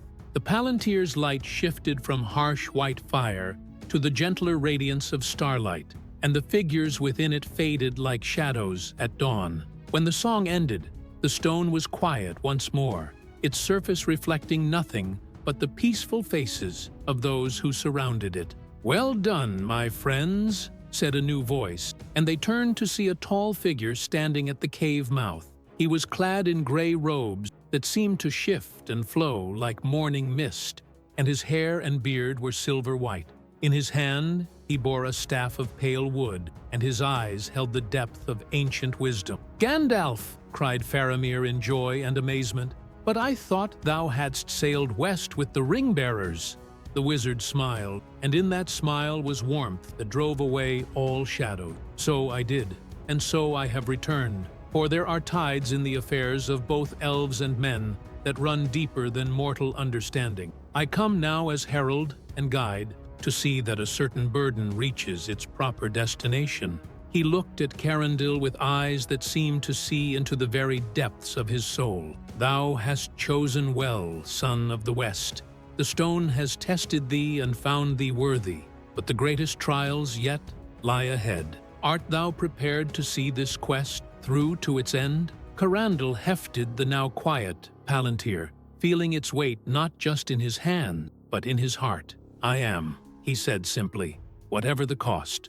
"Then let us be on our way," said Gandalf, and his staff blazed with white light that banished the last shadows from the cave. The Grey Havens await, and Círdan the shipwright is eager to receive his long-expected guest. As they prepared to continue their journey, now under the protection of the White Wizard himself, Carandil felt a strange peace settle over him. The hardest tests were behind him now, the temptation of power, the trial of humility, the choice between pride and service. What lay ahead might bring danger and hardship, but he faced it with a clear conscience and the knowledge that he had remained true to the light.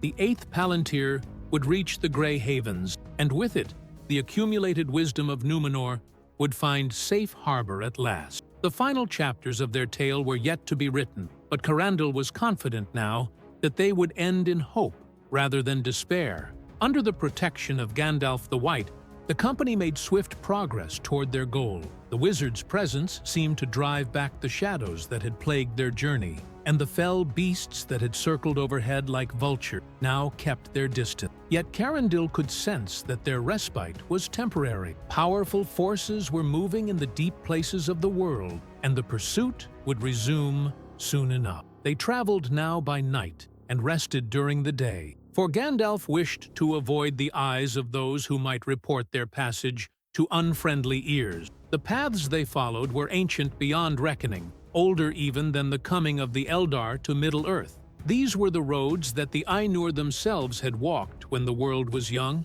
and they hummed with a power that was both beautiful and terrible. On the third night of their journey with the wizard, they came at last to a place that took Carandil's breath away. It was a vast amphitheater carved from living rock, open to the star-strewn sky above. The walls were covered with runes that shifted and changed as he watched, sometimes showing the flowing script of the Eldar, sometimes the angular letters of the dwarf, and occasionally symbols that he did not recognize at all. "The Circle of Judgment," said Gandalf solemnly. "Here the White Council once convened in the darkest hours of the Third Age, and here they shall meet again to decide the fate of the burden thou bearest." Even as he spoke, figures began to emerge from the shadows around the amphitheater's rim. First came Elrond of Rivendell, his ageless face grave with concern. Behind him walked Galadriel, Lady of Lothlorien, her golden hair shining like captured starlight. From the northern approaches came Círdan the shipwright, eldest of all the elves in Middle-earth, his silver beard flowing like sea foam. But there were others as well, beings whose nature Carindil could only guess at.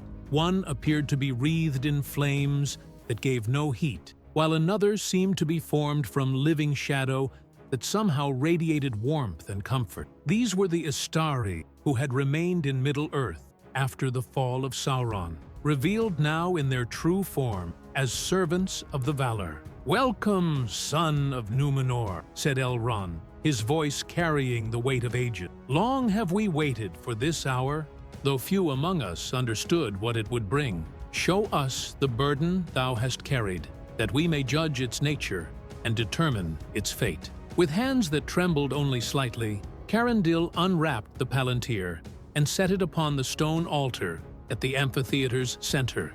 Immediately, the crystal began to glow with soft radiance, and shapes moved within its depths. Not the dark visions that had plagued him before, but images of beauty and wonder that spoke of Númenor at its height.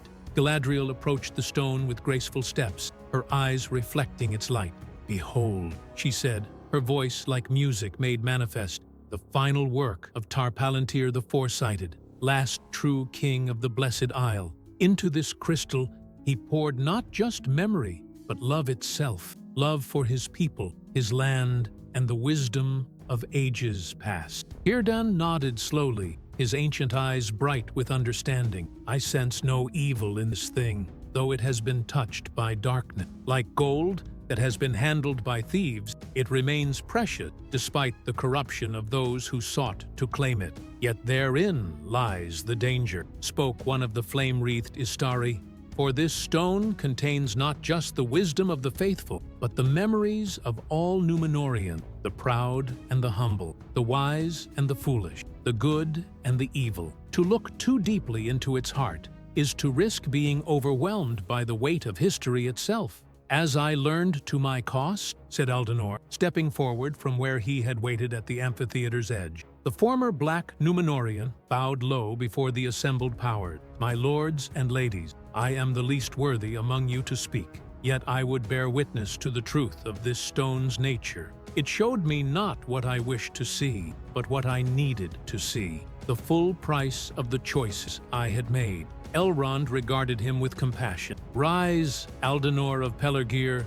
Thy repentance is genuine, and redemption is always possible for those who seek it with sincere hearts. But tell us, what did the stone reveal to thee about its ultimate purpose? That it was never meant to be a weapon or tool of rule," replied Aldenor, his voice growing stronger. "It is a library, my lords, the greatest library ever created, containing not just books and scrolls, but the living memories of those who experienced the events themselves. Palantír foresaw that his kingdom would fall, and he sought to preserve its essence against the day when future generations might learn from both its triumphs and its failure." A murmur ran through the assembled council, for this was a revelation of great import. Gandalf stepped forward, his staff glowing with soft light. "If this be true," he said, "then the stone's proper place is not in the hands of any single individual, no matter how worthy. Such knowledge belongs to all the free peoples of Middle-earth, to be studied and shared according to their need and understanding. Yet who can bear the weight of such memories without being corrupted by them?" asked the shadow-wreathed Istari. "We have seen how even one of noble purpose came close to falling under the stone's influence. How much greater would be the danger if it were given to lesser mortal." Carindil felt his heart sink, for he had hoped that his trials were nearly over. Yet he could see the wisdom in the wizard's concern. The Palantír was indeed too dangerous to be placed in any single repository, no matter how well guarded. It was then that Galadriel spoke again, her voice carrying a note of inspiration. "There is another way," she said. The stone need not remain whole to serve its purpose. In the ancient days, the Eldar learned to divide great crystal while preserving their essential nature. If the Palantír were carefully separated into smaller fragments, each could hold a portion of its memories while being far less dangerous to handle. Círdan's eyes brightened with understanding. 7 fragments, he said slowly, to match the 7 Palantíri of old. Each could be entrusted to a different keeper.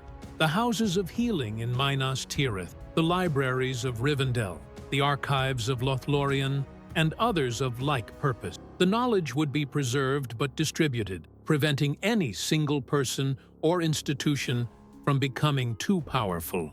"And what of the original stone?" asked Carandil. "What would become of it after the division?" "It would be taken into the west," replied Elrond solemnly, "there to rest in the halls of Mandos until the ending of the world. For some knowledge is too great for mortal minds to bear, and the full weight of Númenor's memories falls into that category." The proposal was debated long into the night, with each member of the council contributing their wisdom to the discussion. Some argued for preserving the stone intact, others for destroying it entirely to prevent future temptation. But gradually, consensus began to form around Galadriel's suggestion.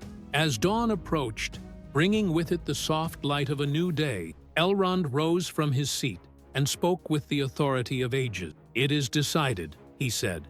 "The stone shall be divided as Lady Galadriel has proposed, with 7 fragments remaining in Middle-earth and the original crystal taken into the west. But the division must be performed with the greatest care, and only one who has already proven his worthiness can guide the process." All eyes turned to Carandil, and he felt the weight of destiny settling upon his shoulders once more. "What must I do?" he asked simply. "Thou must enter the stone one final time," replied Gandalf, "not to claim its power or rule its memories, but to organize them, to separate the wheat from the chaff, as it were. The fragments must each receive a balanced portion of knowledge, containing both wisdom and warning in equal measure." The thought of once again experiencing the visions that had nearly overwhelmed him filled Carandil with dread. Yet he had come too far to falter now.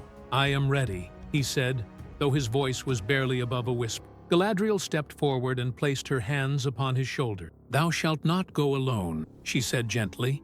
"We shall anchor thee to the world of the living, ensuring that thou dost not become lost in the labyrinth of memory. But the task itself is thine, to walk through the history of Númenor and choose what must be preserved for future generations." As the council members took their positions around the altar, Carandil reached out and placed his hands upon the Palantir's smooth surface. Immediately, the world disappeared around him, replaced by visions of such intensity that he cried out in wonder and terror. He stood upon the docks of Armenelos in the days of the kingdom's glory, watching ships depart for distant lands with holds full of gifts for the peoples of Middle-earth. He walked in the gardens of the Menel Tarma, hearing the voices of the faithful raised in praise of Eru Ilúvatar. He witnessed the corruption of the king's men, the building of the great armament, and the final voyage that would end in disaster. But now, he was not simply experiencing these memories. He was organizing them,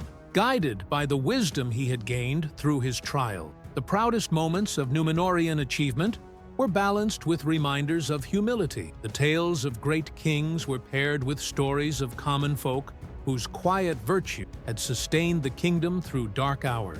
Hour by hour, the work continued, with Carandil serving as curator of the greatest archive ever assembled. Some memories he set aside for the fragment destined for Minas Tirith, tales of healing and mercy that would inspire future generations of healers. Others he placed in the portion meant for Rivendell, epic poems and songs that preserved the artistic heritage of the Dunedain.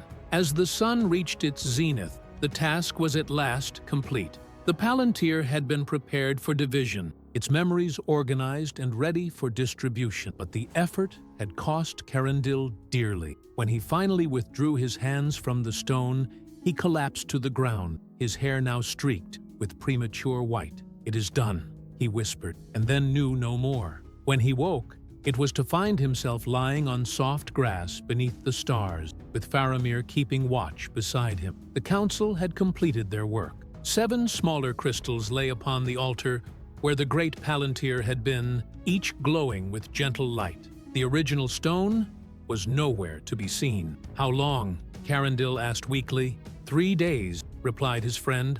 "Thou hast slept, while the greatest minds in Middle-earth worked to fulfill thy vision. The fragments are ready for distribution, and already messengers ride to the far corners of the realm to establish the repositories where they will be kept." Carandil struggled to sit up, his body still weak from his ordeal. "And the original stone? Círdan bears it even now to the Grey Havens," said Gandalf, appearing beside them like morning mist. "From there it will sail into the west, to be reunited with those who created it so long ago. Thy task is complete, young guardian. The wisdom of Númenor is preserved, but safely distributed, so that no single person or institution can abuse its power." As he looked upon the 7 glowing fragments, each no larger than a man's fist, Carandil felt a strange mixture of satisfaction and loss.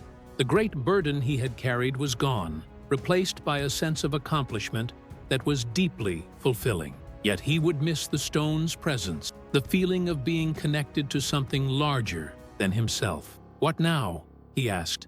"What becomes of us, who have seen such wonders?" Gandalf smiled, and in that smile was promise of adventures yet to come. "Now," he said, "ye return to the world of ordinary folk and extraordinary deeds. For the greatest wisdom is not found in ancient stones or royal crowns, but in the daily choice to serve others before ourselves." The Council of the White dispersed with the dawn, each member bearing one of the precious fragments to its appointed destination. But Carandil remained with his companions at the Circle of Judgment, watching the sun rise over a world that had been changed by their actions in ways both subtle and profound. The age of the Palantíri was ending, but the age of wisdom was just beginning.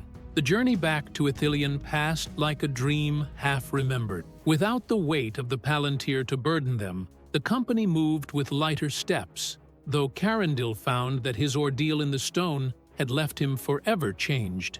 His hair, once dark as a raven's wing, was now streaked with silver despite his youth, and his eyes held depths that spoke of visions no mortal man was meant to see. Yet these changes were not entirely unwelcome. The memories that had been transferred to him during his final communion with the stone remained. They no longer threatened to overwhelm his mind. Instead, they sat quietly in the depths of his consciousness, ready to offer wisdom when called upon, but never intruding uninvited into his thought. Aldenor walked beside him in companionable silence, the former black Númenorian now bearing little resemblance to the proud captain who had led the assault on Henneth Annwn. His transformation was perhaps even more dramatic than Carandil's, where once he had been tall and commanding. Now he seemed almost to have diminished, becoming more like a scholarly hermit than a warrior lord. "I find myself at peace for the first time in centuries," Aldanor confided, as they paused beside a stream to rest. "The weight of my sins has not disappeared, but it no longer crushes me. There is hope now, where once there was only despair." Faramir, who had been scouting ahead, returned with news that brought mixed emotions. "Riders approach from the south," he reported, "a full company of the guard of the citadel, bearing the standard of the steward. It seems our deeds have not gone unnoticed in Minas Tirith." Indeed, they soon found themselves surrounded by mounted soldiers in the white and silver livery of Gondor's finest. At their head rode a figure that made Carandil's heart leap with recognition. Boromir, son of Denethor, whom all had thought dead in the War of the Ring. "My brother!" cried Faramir, spurring his horse forward to embrace the newcomer. "How comes it that thou livest? We received word that thou hadst fallen defending the hobbits at Amon Hen." Boromir smiled, though his face bore new lines of care, and his left arm hung stiffly at his side. "Dead I was, or near enough to make no matter," he replied. "But the Valar, it seemed, had other plans for me. I woke upon the shores of Rauros 3 days after the battle, found by fishermen who bore me to the houses of healing. My recovery was long and painful, and I have not been fit for duty until recently." The reunion was joyful, but it was tinged with an underlying tension that Carandil could not quite identify. As they rode together toward Minas Tirith, Boromir questioned them closely about their recent adventures, and his interest in the Palantír seemed unusually intense. "So, the stone is truly destroyed?" he asked for the third time as they made camp that evening. "Not destroyed," Carandil replied carefully, for something in the other man's manner put him on guard. "Divided and distributed, as I have told thee. The knowledge it contained is preserved, but in a form that cannot be misused." Boromir's expression darkened. "A pity," he said. "Gondor could have made great use of such power. With the accumulated wisdom of Númenor at our disposal, we might have restored the realm to its ancient glory. And therein lies the very trap that brought Númenor to ruin," said Aldenor quietly. "The belief that might makes right, that power can solve all problems. I walked that path once, my lord, and I can tell thee where it leads, to nothing but ashes and regret." The younger son of Denethor regarded the reformed Black Númenorian with barely concealed contempt. "Easy words from one who served our enemies," he said coldly. "What right hast thou to lecture the free peoples about the proper use of power?" "The right of one who has learned wisdom through bitter experience," Aldenor replied with quiet dignity. "I do not ask thee to trust me, Lord Boromir, but perhaps thou might trust thy brother, who has seen the corruption that too much power can bring." Faramir's face was troubled as he looked between his brother and their companions. "Boromir," he said carefully, "what has happened in Minas Tirith during our absence? Thou speakest as one who has been listening to counselors whose wisdom I would question." For a moment, the elder brother's mask of courtesy slipped, revealing something harder beneath. "Counselors who understand that Gondor cannot remain weak while our enemies grow strong," he said. "The Easterlings mass beyond the Sea of Rhûn, the Southrons rebuild their fleets in the havens of Far Harad, and the Variags of Khand raid our borders with impunity. We need strength, not pretty philosophies about the dangers of power. And who, pray tell, has been filling thy ears with such counsel?"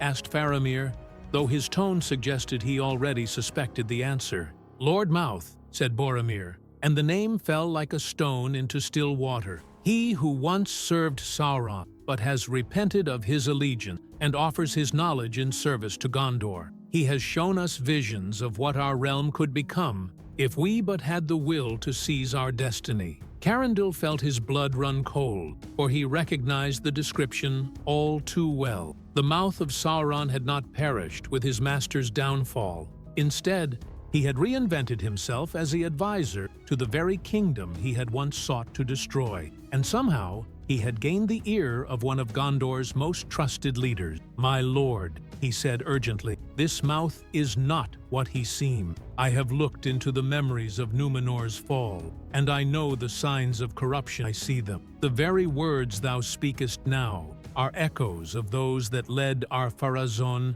to his doom." Boromir's hand moved to his sword hilt. "Art thou saying that I am corrupted?" he demanded. "That I, who have bled for Gondor since I was old enough to hold a blade, have been deceived by honeyed words?" "Not corrupted," said Carandil quickly, "but influenced. The corruption is subtle. It comes not as obvious evil, but as reasonable arguments for necessary strength. The mouth was ever skilled with words, and he knows well how to present darkness as light." For a moment, the two men stared at each other across the firelight, and Carandil feared that their words might lead to violence. But then Faramir stepped between them, his voice carrying the authority of his royal bloodline. "Enough," he said firmly.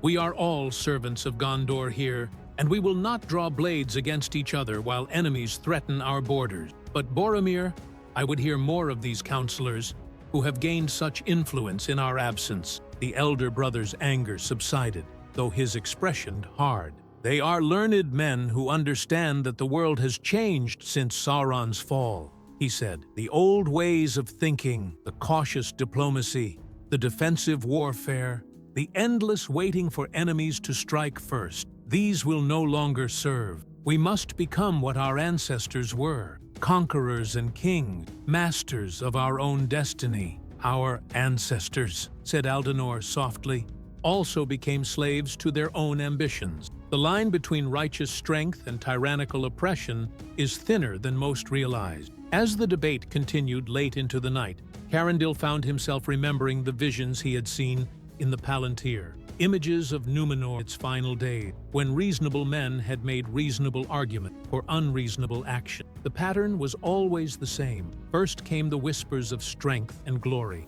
then the rationalization of harsh measures, and finally, the complete abandonment of all moral restraint. "Tell me, brother," said Faramir at last, his voice heavy with sorrow, "does this Lord Mouth counsel thee to rebuild Numenor itself? To reclaim the ancient kingdom beyond the sea?"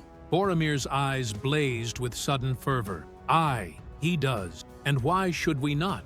Are we not the heirs of Elendil? Do we not carry the blood of the Sea Kings in our veins? For too long have we cowered behind our walls, while lesser peoples claim dominion over lands that should be ours by right." The words struck Carindil like physical blows, for he had heard their like before, not from the lips of living men, but from the memories trapped within the 8th Palantír. These were the very arguments that Ar-Pharazôn had used to justify his final fatal voyage. "My lord," he said desperately, "I beg thee to listen to one who has walked through the memories of those times. The kingdom of Numenor was not destroyed by the Valar out of jealous spite. It fell because it had become something twisted and evil, a realm where might mattered more than right, where the strong preyed upon the weak without restraint." "Pretty words," Boromir replied dismissively, "but the world cares nothing for philosophical nicety. Our enemies multiply while we debate ethics. The time for half measures is past." It was then that Aldenor did something unexpected. He began to laugh, though there was no mirth in the sound. "Forgive me, my lords," he said, as the others stared at him in surprise, "but I have heard these exact words before, spoken by my own lips in the court of the mouth of Sauron. He has not changed his arguments in all these years, only his audience." Boromir's hand moved to his sword again. "Thou darest to compare me to a servant of the shadow?" "Nay," replied Aldenor sadly, "I compare thee to myself, as I was before wisdom came to me through suffering. The mouth knows well how to speak to the noble heart. He offers not corruption, but righteousness, not weakness, but strength, not defeat, but glorious victory. All the things that good men desire, twisted just enough to serve evil purposes." The former black Númenórean rose to his feet, his gray robes fluttering in the night wind. "I propose a test, Lord Boromir. When we reach Minas Tirith, let this Lord Mouth of thine look upon me. If he is truly what he claims, a repentant servant of darkness, then he will greet me as a fellow penitent. But if he is still what he was, his reaction will betray him." Faramir nodded slowly. "It is a fair test. What say you, brother?" For a long moment, Boromir was silent, and Carindil could see the war raging behind his eyes. Part of him, the part that was still the noble son of Denethor, recognized the wisdom in Aldenor's words, but another part, the part that had been shaped by months of subtle influence, recoiled from any challenge to the new truths he had embraced. "Very well," he said at last, "but when thy suspicions prove groundless, I trust thou wilt apologize for thy accusation." "Gladly," replied Aldenor. "Nothing would please me more than to be proven wrong in this matter." They spoke little more that night, each man lost in his own thoughts. But Carindil lay wakeful beneath the stars, remembering the weight of the Palantír in his hands and the terrible visions it had shown him. The pattern was repeating itself, the same arguments, the same seductive logic, the same gradual corruption of good intention. Tomorrow they would reach Minas Tirith, and there they would discover whether the wisdom preserved from Númenor's fall had come too late to prevent history from repeating itself.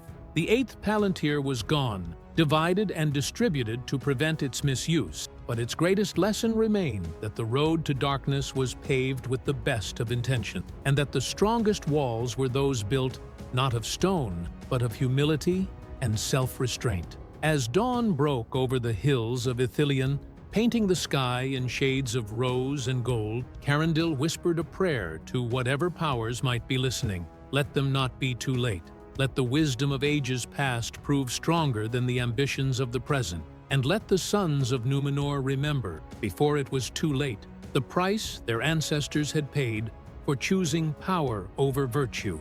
The White City awaited, and with it, the final test of all they had learned. The towers of Minas Tirith rose before them like accusatory fingers, their white stones gleaming in the morning sun, yet somehow seeming tarnished, as though a shadow had fallen across their ancient beauty. As they approached the great gate, Carandil noticed changes that filled him with unease. New banners flew from the battlement, bearing devices he did not recognize, and the guards wore armor of a different fashion, darker and more martial than the traditional gear of Gondor. "When did these changes come to pass?" asked Faramir quietly, his gray eyes troubled as he observed the transformation of his homeland. "Since the new counselors arrived," replied Boromir, though his voice held less certainty than before. Lord Mouth convinced the steward, that Gondor must present a stronger face to the world. The old symbols spoke of defense and protection. These new ones speak of strength and conquest. Indeed, where once the banners had borne the white tree and 7 stars of Elendil, now they displayed a great eagle with outstretched wing, grasping sword and scepter in its talon. It was a proud device, but there was something predatory about it that reminded Carandil uncomfortably of the standards carried by Ar-Pharazôn's army in the visions he had witnessed. The gates stood open, but the guards who challenged them wore expressions of suspicious hostility rather than the traditional courtesy of Gondor's soldier. They questioned the travelers closely, paying particular attention to Aldenor, whose foreign appearance and manner clearly marked him as an outsider. "What business has this Southron in the White City?" demanded the captain of the guard, a young man whose accent spoke of Lebanon rather than the ancient nobility of Minas Tirith. "He travels under my protection," said Faramir firmly, "as does any who seeks redemption, and has proven his sincerity through deed as well as word." "The Prince of Ithilien speaks truly," added Boromir, though Carandil noticed he did not meet his brother's eyes. "The stranger has been tested and found useful." The choice of words was telling, and Aldenor's expression grew grim, but they were allowed to pass, ascending the winding roads that led to the citadel through streets that seemed strangely subdued. The people of Minas Tirith had always been a proud folk, quick to celebrate their heritage and welcome visitors with open hearts. Now they hurried about their business with downcast eyes, speaking in whispers and avoiding the gaze of the new guards, who patrolled in greater numbers than Carandil ever remembered seeing. "The city is afraid," observed Faramir in a low voice. "But of what? We are at peace, are we not? The enemies thou speakest of have made no move against us." "Fear can be a useful tool," replied Boromir, but his voice carried little conviction. "A watchful people are a prepared people." They climbed ever higher, past the houses of healing where Carandil noticed construction work in progress, new walls being built, with guard towers at their corners. The sight filled him with dread, for these were not the preparations of a city girding itself against external foes, but the fortifications of rulers who feared their own people. At last, they reached the citadel itself, that crown of white stone that had stood unconquered for 3,000 years. Here, too, changes were visible. The guards wore the dark armor exclusively now, and their captain bore a staff of black wood topped with a golden eye. The sight of that symbol made Aldenor draw in his breath sharply. "The Eye of Sauron," he whispered. "They bear the very emblem of our former master, though they know it not. How deeply has the corruption spread?" Before Carandil could reply, they were ushered into the Hall of Kings, that great chamber where the stewards of Gondor had held court since the days of Mardil the Faithful. But the hall had been transformed beyond recognition. The ancient tapestries depicting the history of the realm had been replaced with martial displays, weapons and armor arranged in patterns that spoke of conquest rather than defense. Upon the steward's throne sat Denethor, son of Icthelion, but the man Carandil remembered from his youth was gone. This Denethor was harder, his eyes blazing with a cold fire that spoke of ambitions long suppressed and now given free rein. Beside him stood a figure that made Carandil's blood run cold, tall and proud, clad in robes of midnight blue, his face hidden beneath a deep hood. "My sons return," said Denethor, his voice carrying a new harshness, "and they bring guests. Approach, that we may hear the tale of your adventure." As they walked forward across the polished floor, Carandil caught sight of other figures standing in the shadows around the hall's perimeter. These were not the traditional counselors of Gondor, men of ancient families schooled in wisdom and restraint, but strangers whose bearing spoke of distant lands and alien customs. Some wore the dress of the Southrons, others the garb of Easterlings, and all bore themselves with the confidence of those who held real power. "Father," said Faramir, bowing formally, "we have returned from a quest that has taken us to the very roots of our people's history. We have seen wonders and horrors in equal measure, and learned truths that may shake the foundations of all we thought we knew." "Indeed?" Denethor's voice held a note of skepticism. "And what great truths have you discovered in your wandering?" It was then that the hooded figure stepped forward, and his voice filled the hall with fell authority. "Perhaps it would be better if I judged the worth of their discoveries, my Lord Steward, for I have some knowledge of the matters they have encountered." He raised his hands and pushed back his hood, revealing a face that was both beautiful and terrible. This was indeed the mouth of Sauron, but transformed. Where once he had been pale and corpse-like, now he appeared as a man in the prime of life, with features that might have been carved by the greatest of sculptors. Only his eyes remained unchanged, ancient, pitiless, and filled with malevolent intelligence. "Welcome, travelers," he said with a smile that never touched those terrible eyes. "I am Lord Angolmoth, lately come from the eastern lands where I have spent long years in study and contemplation. I understand you have encountered certain relics of the ancient world." Aldenor stepped forward before any of the others could speak, his simple gray robes a stark contrast to the rich garments around him. "I know thee," he said quietly. "Thou art the mouth of Sauron, though thou wearest a fair face now. I served thee once, in the days when Barad-dûr stood tall, and the eye watched all the world." A gasp ran through the hall, but Angolmoth's smile only widened. "Ah, yes, I remember thee now. Corrigan the Merciless, captain of the Southrons, one of my most faithful servants. How interesting that thou hast survived the fall of our former master." "I am no longer that man," replied Aldenor firmly. "The stone showed me the truth of what I had become, and I chose the path of redemption. I am called Aldenor now, and I serve the light." "The stone?" Angolmoth's attention focused with laser intensity. "Thou speakest of the 8th Palantír, the lost treasure of Númenor. Where is it now?" The question hung in the air like a blade poised to fall. Around the hall, the foreign counselors tensed, their hands moving to weapons concealed beneath their robes. Even Denethor leaned forward on his throne, his eyes blazing with sudden hunger. "Destroyed," said Carandil boldly, stepping up beside Aldenor.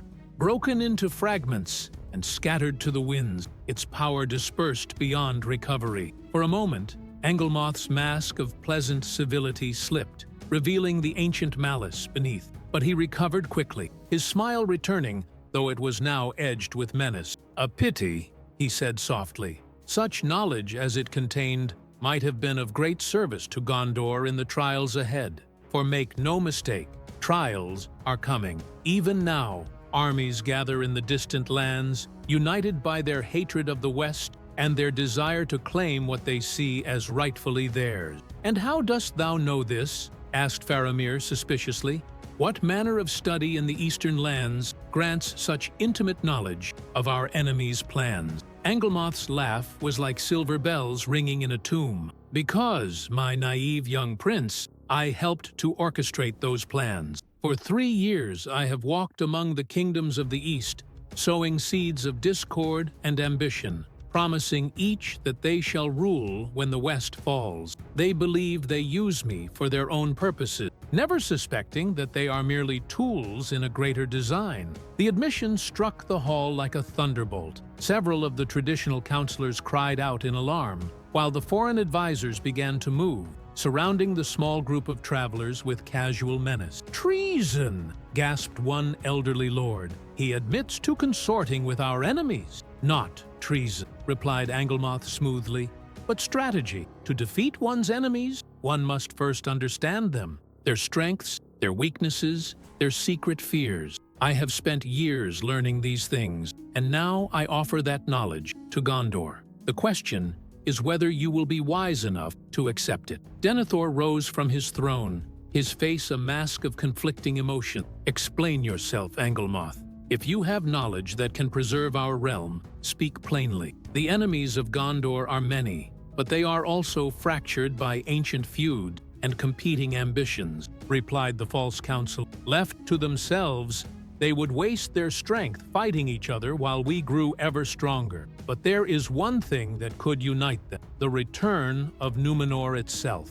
He gestured dramatically, his voice taking on the cadence of a master orator. "They fear the ancient kingdom above all else, for they remember the days when white ships brought not gifts but conquest, when the Númenóreans ruled the coasts and islands as undisputed master. If Gondor were to reclaim that heritage, if we were to become once again what our ancestors were, then our enemies would have no choice but to bow before us or be swept away." "And how?" asked Carandil, though he dreaded the answer.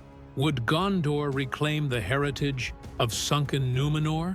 Anglemoth's smile became positively radiant. "By rebuilding it, of course. Not the physical island. That is beyond even my power to restore. But the kingdom itself. A new Númenor, greater than the old. Stretching from the Grey Havens to the mouths of Anduin, from the misty mountains to the shores of the sundering seas. And at its heart, a new Armenelos, not the fallen Osgiliath, but Minas Tirith reborn, the white city made capital of an empire that would dwarf the dominions of old." The vision he painted was seductive in its grandeur, and Carandil could see its effect upon those present. Even some of the traditional counselors were nodding, caught up in dreams of renewed glory. But he had seen where such dreams led, witnessed their ultimate cost in the memories of the Palantír. "And who," he asked, his voice cutting through the spell of Anglemoth's oratory, "would rule this new empire? What king would wear the crown of this resurrected Númenor?" The question hung in the air, and suddenly all eyes were on Denethor. The steward sat frozen upon his throne, the weight of unspoken expectations pressing down upon him like a physical burden. It was Anglemoth who answered, his voice soft as silk and sharp as steel. "Why, the rightful heir of Elendil, of course. He who has ruled Gondor with wisdom and strength through all the dark years of the Third Age. King Denethor the Great, first of his name, Lord of the reunited kingdom of Númenor." And in that moment, as the words hung in the air like an enchantment, Carandil saw the trap closing around them all. The mouth of Sauron had not changed his nature, only his method. Where once he had served a dark lord who ruled through fear, now he sought to create one who would rule through the far more dangerous corruption of righteousness perverted. The final battle for the soul of Gondor was about to begin.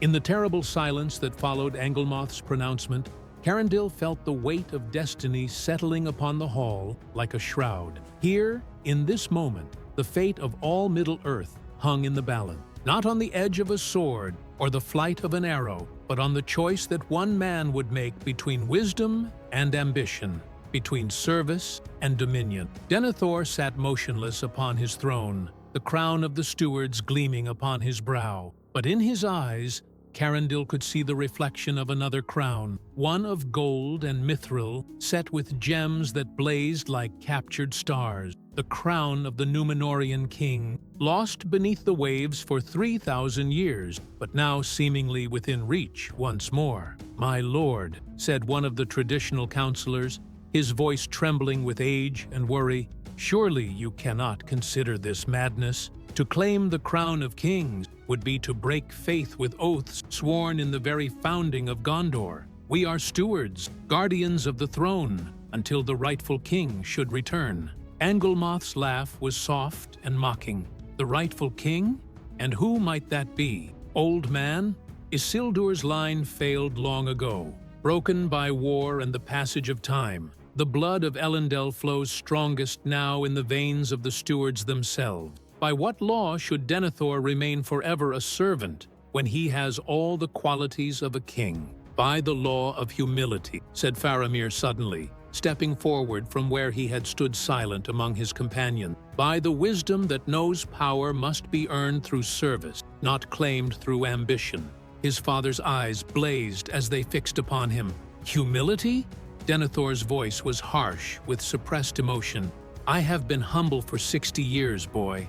I have served faithfully while lesser men claimed glory, have borne burdens that would have broken prouder spirits, have watched our enemies grow strong while we remained humble behind our walls. What has humility gained us but contempt from our foes and rebellion from our own people? It has gained us honor, replied Faramir simply, the respect of allies who trust us because we do not seek to dominate them, the loyalty of subjects who serve from love rather than fear, the blessing of the valor who smile upon those who choose duty over desire. Pretty words, sneered Anglemoth, but words do not win wars or build empires. The time for such niceties is past. The world has changed, Prince Faramir, and Gondor must change with it, or be swept aside by forces that care nothing for your noble sentiment. It was then that Aldenor stepped forward, his gray robes rustling softly in the oppressive silence. My lords, he said, his voice carrying the weight of terrible experience. I have heard these arguments before. They were spoken in the court of Ar-Pharazôn when he planned his final voyage, in the councils of the mouth of Sauron when he plotted the downfall of the West, in my own heart when I chose to serve darkness rather than light. They are always the same, reasonable words that lead to unreasonable deeds, logical arguments that end in utter folly. Denethor rose from his throne, his hand moving to the sword at his side. And what would you have us do, turncoat? Sit idly by while our enemies gather strength? Wait for them to strike while we content ourselves with honor and humility? I would have you remember Numenor, replied Aldenor steadily. Not the kingdom of legend, shining and perfect, but the real realm that fell because it chose power over wisdom. I have walked through its memories, seen its glory and its corruption, witnessed the price it paid for believing that might makes right. He turned to address the entire assembly, his voice growing stronger with each word. The 8th Palantír showed me truths that I wish I could forget. I saw Ar-Pharazôn in his final days, master of the greatest fleet ever assembled, conqueror of distant lands, feared by every nation under the sun. And I saw him also as he truly was, a broken man, isolated by his own ambitions, surrounded by flatterers and sycophants, cut off from all love and friendship by the very crown he had coveted. Lies! Snarled Anglemoth, his pleasant mask finally slipping away entirely. The memories in that stone were corrupted, tainted by the prejudices of the faithful. Ar-Pharazôn was great, the greatest king who ever lived, and his only mistake was listening to voices that counseled weakness when strength was needed. His mistake, said Carindil, stepping up beside Aldenor, was listening to you. The words struck the hall like a thunderclap. Anglemoth's eyes blazed with ancient fury as he turned his full attention upon the young ranger. You know nothing, boy. You have gazed into powers beyond your comprehension and think yourself wise. But wisdom comes only through experience, and you lack the years to understand the necessities of rule. I understand enough, replied Carindil firmly. I understand that you are what you have always been, the mouth of Sauron, servant of the shadow, corrupter of kings. The only thing that has changed is your strategy. Where once you served through fear, now you serve through flattery. Where once you ruled through a dark lord, now you seek to create one. The accusations hung in the air like drawn swords, and suddenly the foreign counselors were moving, their own blades appearing as if by magic. but they were met by the Rangers of Ithilien, led by Damrod and Anborn, who had positioned themselves strategically around the hall. "Enough!" roared Denethor, his voice echoing from the ancient stone. "I will have no bloodshed in this sacred place. Guards, arrest these—" "Which guards, father?" asked Boromir quietly. "Those who served the stewards of old, or those who have been suborned by new masters?" Indeed, the guards themselves were hesitating, torn between conflicting loyalty. The captain with the staff topped by the golden eye stepped forward, his weapon crackling with dark energy, but he was met by one of the traditional guard, sword drawn in defense of the old ways. It was in that moment of chaos and uncertainty that Carandil made his choice. Instead of drawing his blade or calling upon the scattered memories of the Palantír that still lingered in his mind, he did something that caught everyone by surprise. He began to sing, not a song of power or war, but the simple hymn that the faithful of Númenor had sung in their temple, a melody that spoke of surrender to higher wisdom, of the peace that comes from accepting one's place in the great design of creation. His voice rose clear and strong above the tumult, and one by one, others joined him. Faramir added his voice first, then Aldenor, then the traditional counselors who remembered the old ways.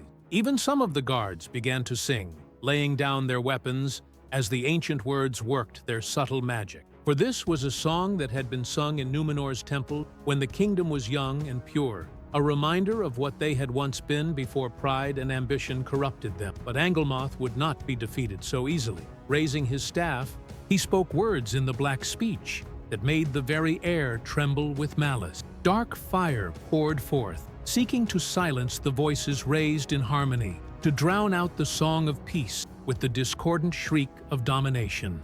It was then that the most unexpected voice joined the chorus. Denethor himself, the steward of Gondor, adding his deep bass to the melody. For in that moment, hearing the ancient words of faith and humility, he remembered what he had almost forgotten in the rush of ambition and the whisper of flattery. "I am a steward," he said, his voice cutting through Angelmoth's magic like a blade through shadow, a guardian and protector, not a conqueror or king. "This throne is not mine to claim, but mine to preserve for one worthier than I." The words broke the spell that had held the hall in thrall. Angelmoth's power shattered like glass before the simple truth of service acknowledged and pride laid aside. His fair seeming fell away like a discarded mask, revealing him once more as the pale, corpse-like figure he had always been beneath the surface. "Fools!" he shrieked, his voice cracking with rage and despair.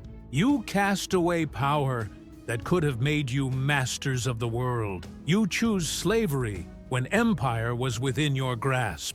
"We choose freedom," replied Denethor simply. "The freedom that comes from serving something greater than ourselves." With a final curse that made the windows rattle in their frames, Angelmoth and his co-conspirators vanished, fleeing into shadow like smoke before the wind. The foreign counselors were gone as well, leaving behind only their abandoned weapons and the memory of their whispered promises. In the silence that followed, father and son looked at each other across the years of misunderstanding and pain. "Can you forgive me?"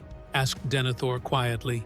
"Can you forgive an old man's foolishness?" "There is nothing to forgive," replied Faramir, embracing his father with tears streaming down his face. "We all face temptation, and the strongest among us are often those who fall hardest when they do succumb." Boromir joined the embrace, his own face wet with tears of shame and relief. "I too was blinded by fair words and false promises," he said, "but no more. The old ways, the true ways, these shall be our guide from now on." As the hall slowly returned to normal, with the traditional counselors resuming their proper places and the guards laying down their dark weapons in favor of the silver and white of Gondor, Carandil felt a deep peace settle over his heart. The crisis was past, the corruption cleansed, the kingdom saved from a fate that would have destroyed it more surely than any army. Yet he knew that the victory was not complete, for Angelmoth and his servants had escaped to work their evil elsewhere. The temptation to rebuild Númenor through conquest and domination would arise again in other times and other places, as it always had throughout the ages of the world. But, for now, in this moment, wisdom had triumphed over ambition, service over dominion, humility over pride. The eighth Palantír was gone, its memories scattered and safe from misuse. But its greatest lesson lived on in the hearts of those who had learned to choose the harder path. "What happens now?" asked Aldenor, looking around at the great hall with its mixture of old traditions and new beginnings. "Now we rebuild," said Denethor, settling back upon his throne with the weariness of one who has carried a great burden and finally laid it down. Not an empire, but a kingdom. Not through conquest, but through example. We shall be what Numenor could have been if pride had not corrupted it. A light to the nations, a beacon of hope in a world that often seems lost in darkness. Carandil nodded, feeling the truth of those words in his bones. He had carried the weight of ancient memories, looked into the heart of ultimate power, and chosen to turn away. In doing so, he had not lost something precious, but gained something infinitely more valuable, the knowledge that true strength lay not in ruling others, but in mastering oneself. Outside the windows of the citadel, the sun was setting over Minas Tirith, painting the white stones in shades of gold and rose. But for the first time in many months, the light seemed clean and pure, unmarked by the shadows that had threatened to engulf the city.